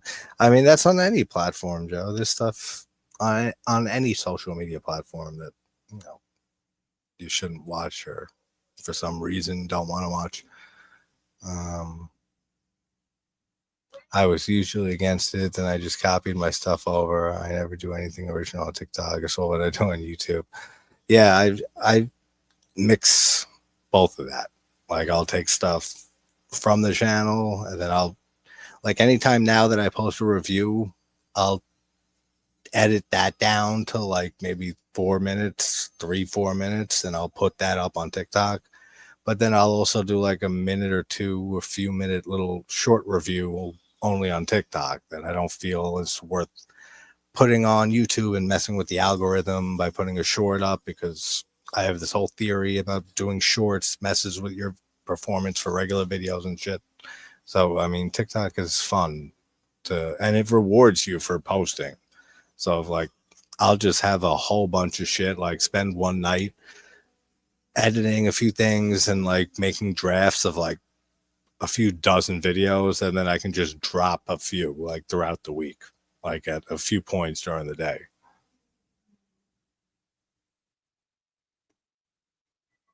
Happens a lot in the last few minutes of this one. Yeah, it does. And it seems to, because it's more coming back to me. Like as this has been unfolding near the end, the third act for sure, I remember a lot of this. Well, you do. I'm still struggling to get over 250. I don't know. I really don't know any advice that I would be able to give anybody. Like I don't know what I'm doing that made the growth go that fast. Maybe just from how much I post, because I'm able to draw from so much content from the channel and was able to just like post a whole bunch of stuff on there. But also a lot of the Dark Souls stuff that I do, like the challenge kills. Those do very well on TikTok because there's only like a few dozen of us who do those type of kills, on YouTube that you see. Like if you look for like Dark Souls no roll kills and stuff, there's maybe a few dozen that come up. So I always usually like rank for search for that. But if you go on TikTok and look for that, I'm the only one really that comes up now. So I like dominated the market over there on TikTok for no roll like souls kills and stuff. So I mean that and reviews and just like random stuff is just fun to post on there. For some reason you get so many more views and so many more followers per video than you do on YouTube. Like it's really crazy. Like it's put it in perspective, like it is different, subscribers on YouTube versus followers on TikTok. But it took almost 2 years to hit 1,000 subscribers on YouTube. And then we like accelerated in the last year and over doubled that. So we're at like 2,350 now. But it took a month and a half on TikTok to hit 1,000 followers. Like that's how quick it went. And I'm at like 1,700 or something. Like, and it's been gaining like a few hundred every week. So the growth is crazy. Like if you just like keep posting shit, because they want you to keep posting stuff. They want you to keep posting because they want you to stay on the platform. Just like any social media. They want you to keep posting stuff and keep staying on the platform because then you keep clicking on ads, which makes them money. Then what you post has ads on them, or even if you bypass the ads with premium and stuff like that, they're still making money. So they want you to stay on as long as possible. So the more you post it, especially on TikTok though, because the whole thing is built around ADD and fucking having no attention span and people swiping every second and like it's Tinder or some shit. It's not for people that need, like that want to hear like in-depth conversations about whether it be movies or anything that they're passionate about. It's a lot more about the dopamine rush of swiping through little short videos and that's it. But if you utilize it that way, then it is a lot of fun.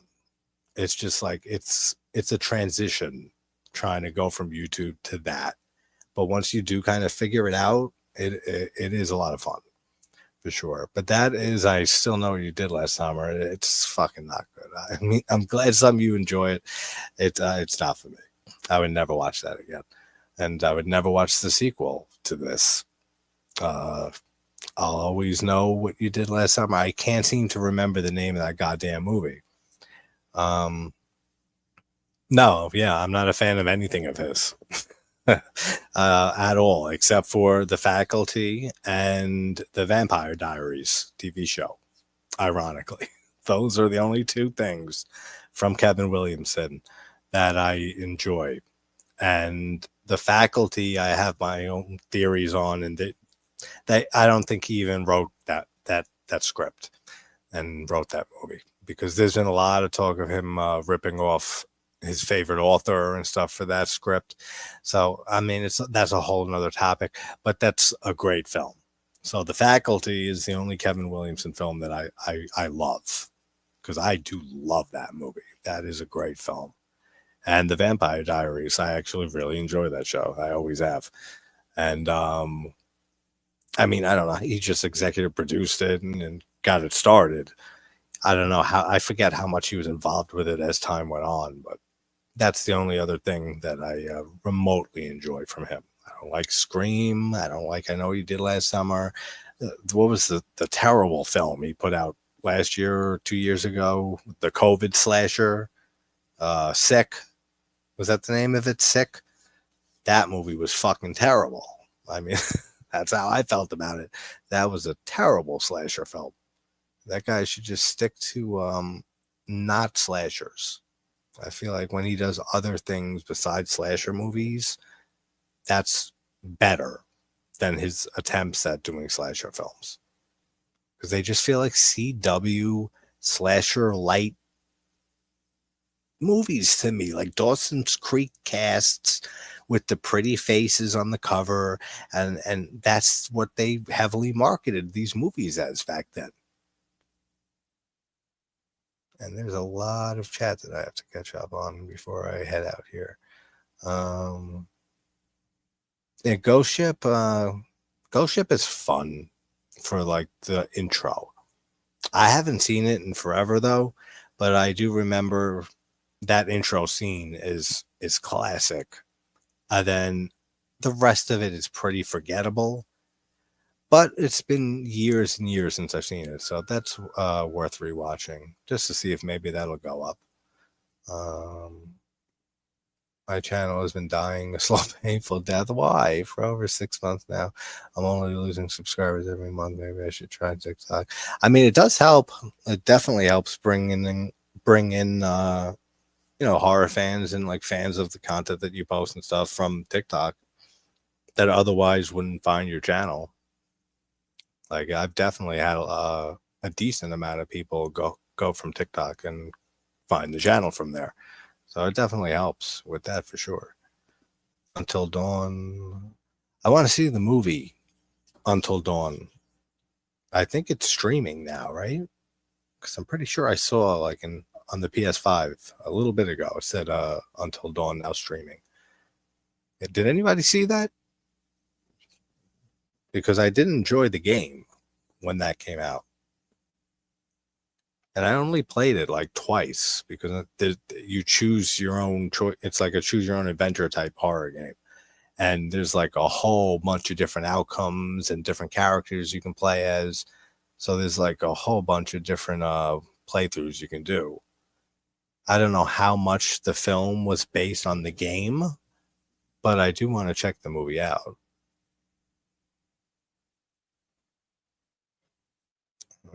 Let's see. Like pretty much all this 90s stuff, including Teaching Miss Tingle. I don't know if I saw that. It sounds familiar. You need to rewatch Halloween 3. You do, because that's the best Halloween sequel in the whole series, in my opinion. And I'm so glad that it's been getting more and more love over the years because it's such a great film. I love Halloween 3 Season of the Witch. It is such a great one. So underrated. Yeah, that was pretty. I'm guessing you meant bad. I'm not sure which one you were talking about. Wolfman on Peacock. Oh yeah, that's another one I gotta check out. Wolfman. I didn't really hear anything like good or bad on that, but definitely one I want to check out too.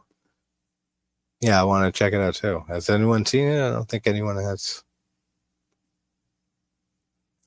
I played the game, was great, but the movie was okay. You saw the movie, so it wasn't good. No, damn. I mean, does it follow the game, like, or is it a completely different thing? Because I know it does have like Wendigos and shit, but I don't know how much it actually follows the game or anything like that. You're getting Final Destination Bloodlines on DVD on the 22nd. Cool. Um, yeah, I know you don't like Halloween 3. Get the fuck out of here.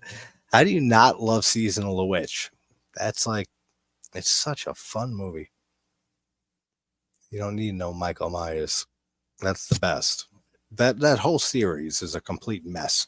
And that's coming from someone wouldn't who probably wouldn't be here and be a huge horror fanatic if it wasn't for seeing Carpenter's Halloween when I was 6 and that being my first horror film. Probably wouldn't be the horror fan that I am today.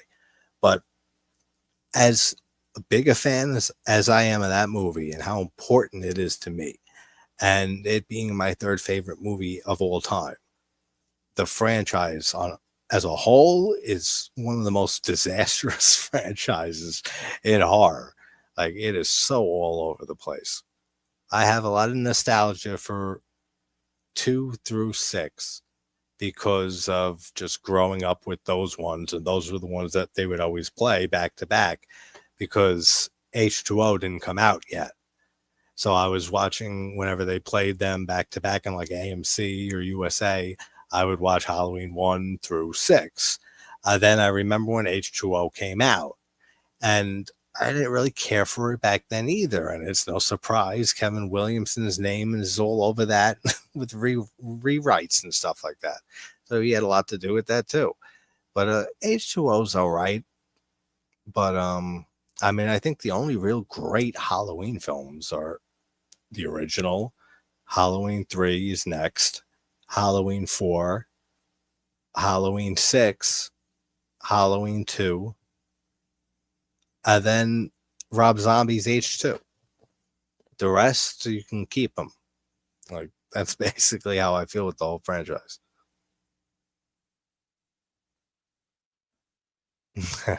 Them fighting words. Dumpster field. That's better then. Never mind. That cable ass budget looking ass movie. Hero is Loki, a bad guy, and a knockout Tom Selleck, a movie that could use a reboot. I would never want to see a reboot there for Halloween 3. Yeah, Halloween 4 is some. If you want to just talk Michael Myers Halloween movies and exclude 3, Halloween 4 is my favorite sequel in the Halloween franchise, for sure. 4 is the best. And then it would be 6 for me. Then 2, then 8, Rob Zombie's H2, then the remake, 5, even though I do have nostalgia for 5, but it's terrible looking back on it and like watching it through adult lenses and stuff like over the years. Then the whole last trilogy, I don't like at all. 2018 is watchable, but I'd never watch it. And Resurrection is the absolute worst out of all of them. Yes, like Ginger said. Halloween 4 is your favorite because of Danielle Harris? I would have never guessed that. That's a good opinion. Kidding, Joe. We know that's why you love Halloween 4. I still never heard back from Danielle Harris. Tried. Maybe I'll try again in the future. I grew up on H2O. I know everyone hates it, but I like it. I mean, I always say I like how they portray Laurie's trauma much better in H2O than anything in the last trilogy. Anything. Like, I do not like how they handled Laurie's character in the last 3 movies at all. And even though I don't care for H2O, like as a whole, I think her being a drunk, a borderline drunk, and then they show her, having, flashes of seeing Michael and all of that is handled extremely well for a movie that I really don't care for, but it's done infinitely better than what they did or tried to do in the trilogy. Like, much better. H2O's top 3 for you. Resurrection. Yeah, Resurrection. I read that already. That is the worst. First one, H4, H2O, top 3. So, all right. So you're saying Rob Zombie's remake is your favorite Halloween film? Because that is interesting. Very interesting. I mean, I think that's ludicrous, like just from how I love Halloween Carpenters, but I've never actually heard that opinion before. So that's a very interesting one. Because I do like the Rob Zombie's remake for the most part.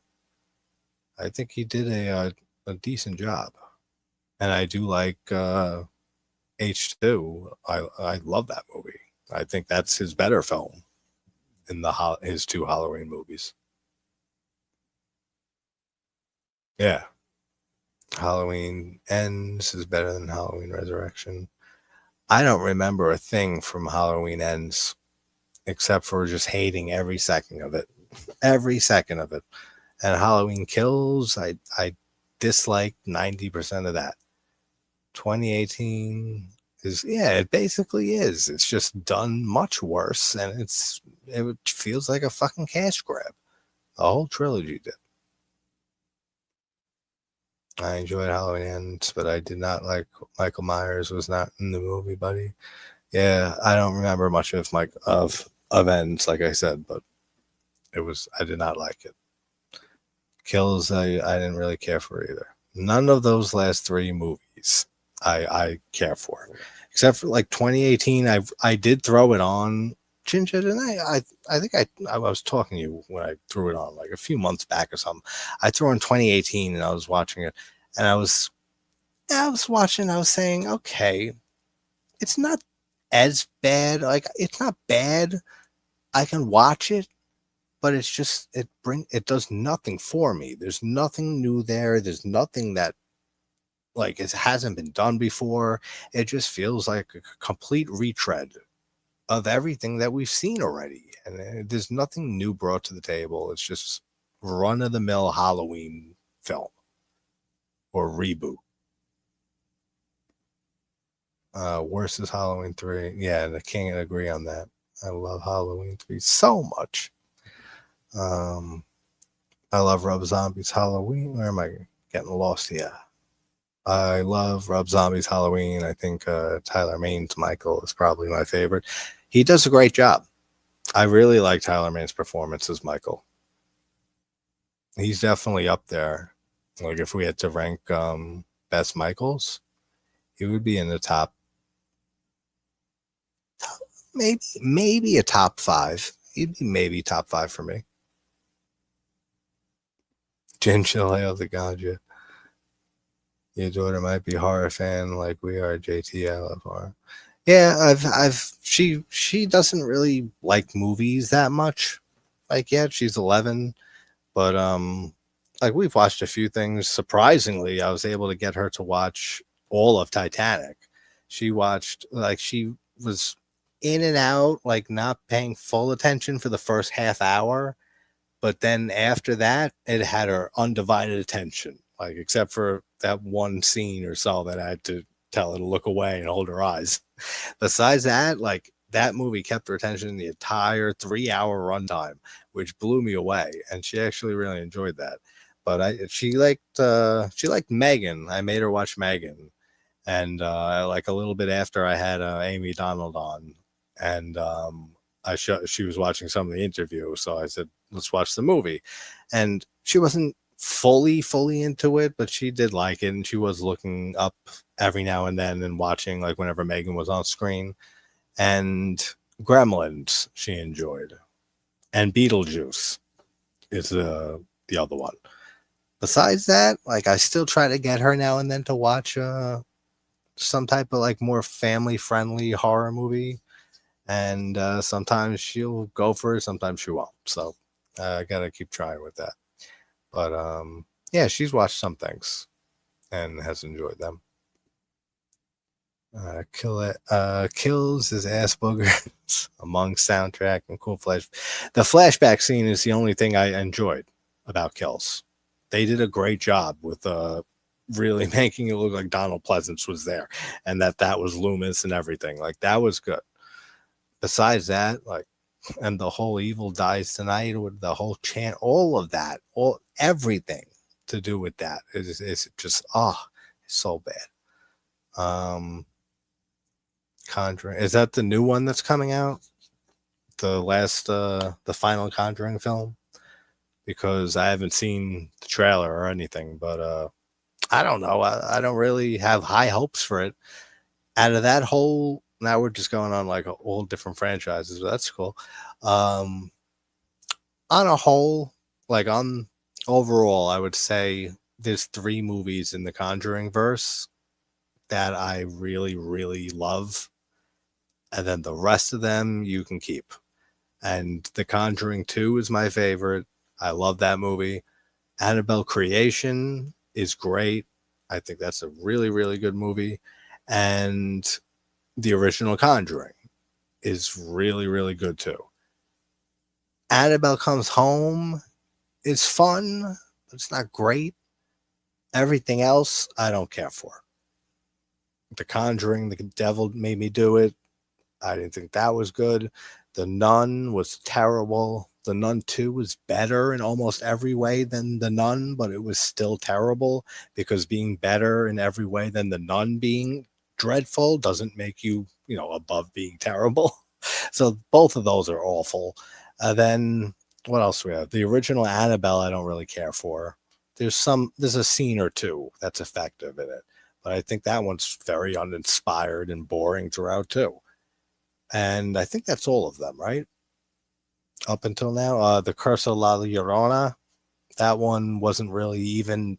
It's a spin-off technically because it has Father Perez in it, right? It's like the only connection, but I don't even really remember that one. But I don't remember liking it. I don't remember caring for it much at all. So, I mean, let's see what they do with The Conjuring Last Rites. I mean, I don't like what they did with Insidious, the Red Door, whatever the hell it was, the fifth one.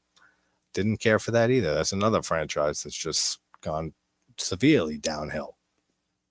The fact that 2018 and Kills follow each other directly works well. Yeah, that's true. I mean, it does flow. I mean, it's direct. It picks up direct right from the end. Other than the soundtrack, it's Booty. Who's paying you to say this? Yeah, Beetlejuice is great. Hocus Pocus. I love Hocus Pocus. And actually, I have tried to get her to watch Hocus Pocus, but she just wasn't into it that night. I did try though, and I'm going to keep trying because that is a great movie, and I watched that when I was a kid, and I've loved that ever since. So, all right, guys, I'm going to end this, but thank you for hanging out, and yeah, I don't think I'll have a video out tomorrow, but Friday we have Friday the 13th Part 2. Watch along at 9 p.m. Then Saturday at 10 p.m. we have Twin Peaks Season 1 episodes 1, 2, and 3. Watch along. So, hey, Jerry. Thanks for watching, man. Thanks for hanging out. Have a great night. Yeah, everybody, have a great night, day, wherever you're from. And I'll talk to everybody soon. Take care, guys.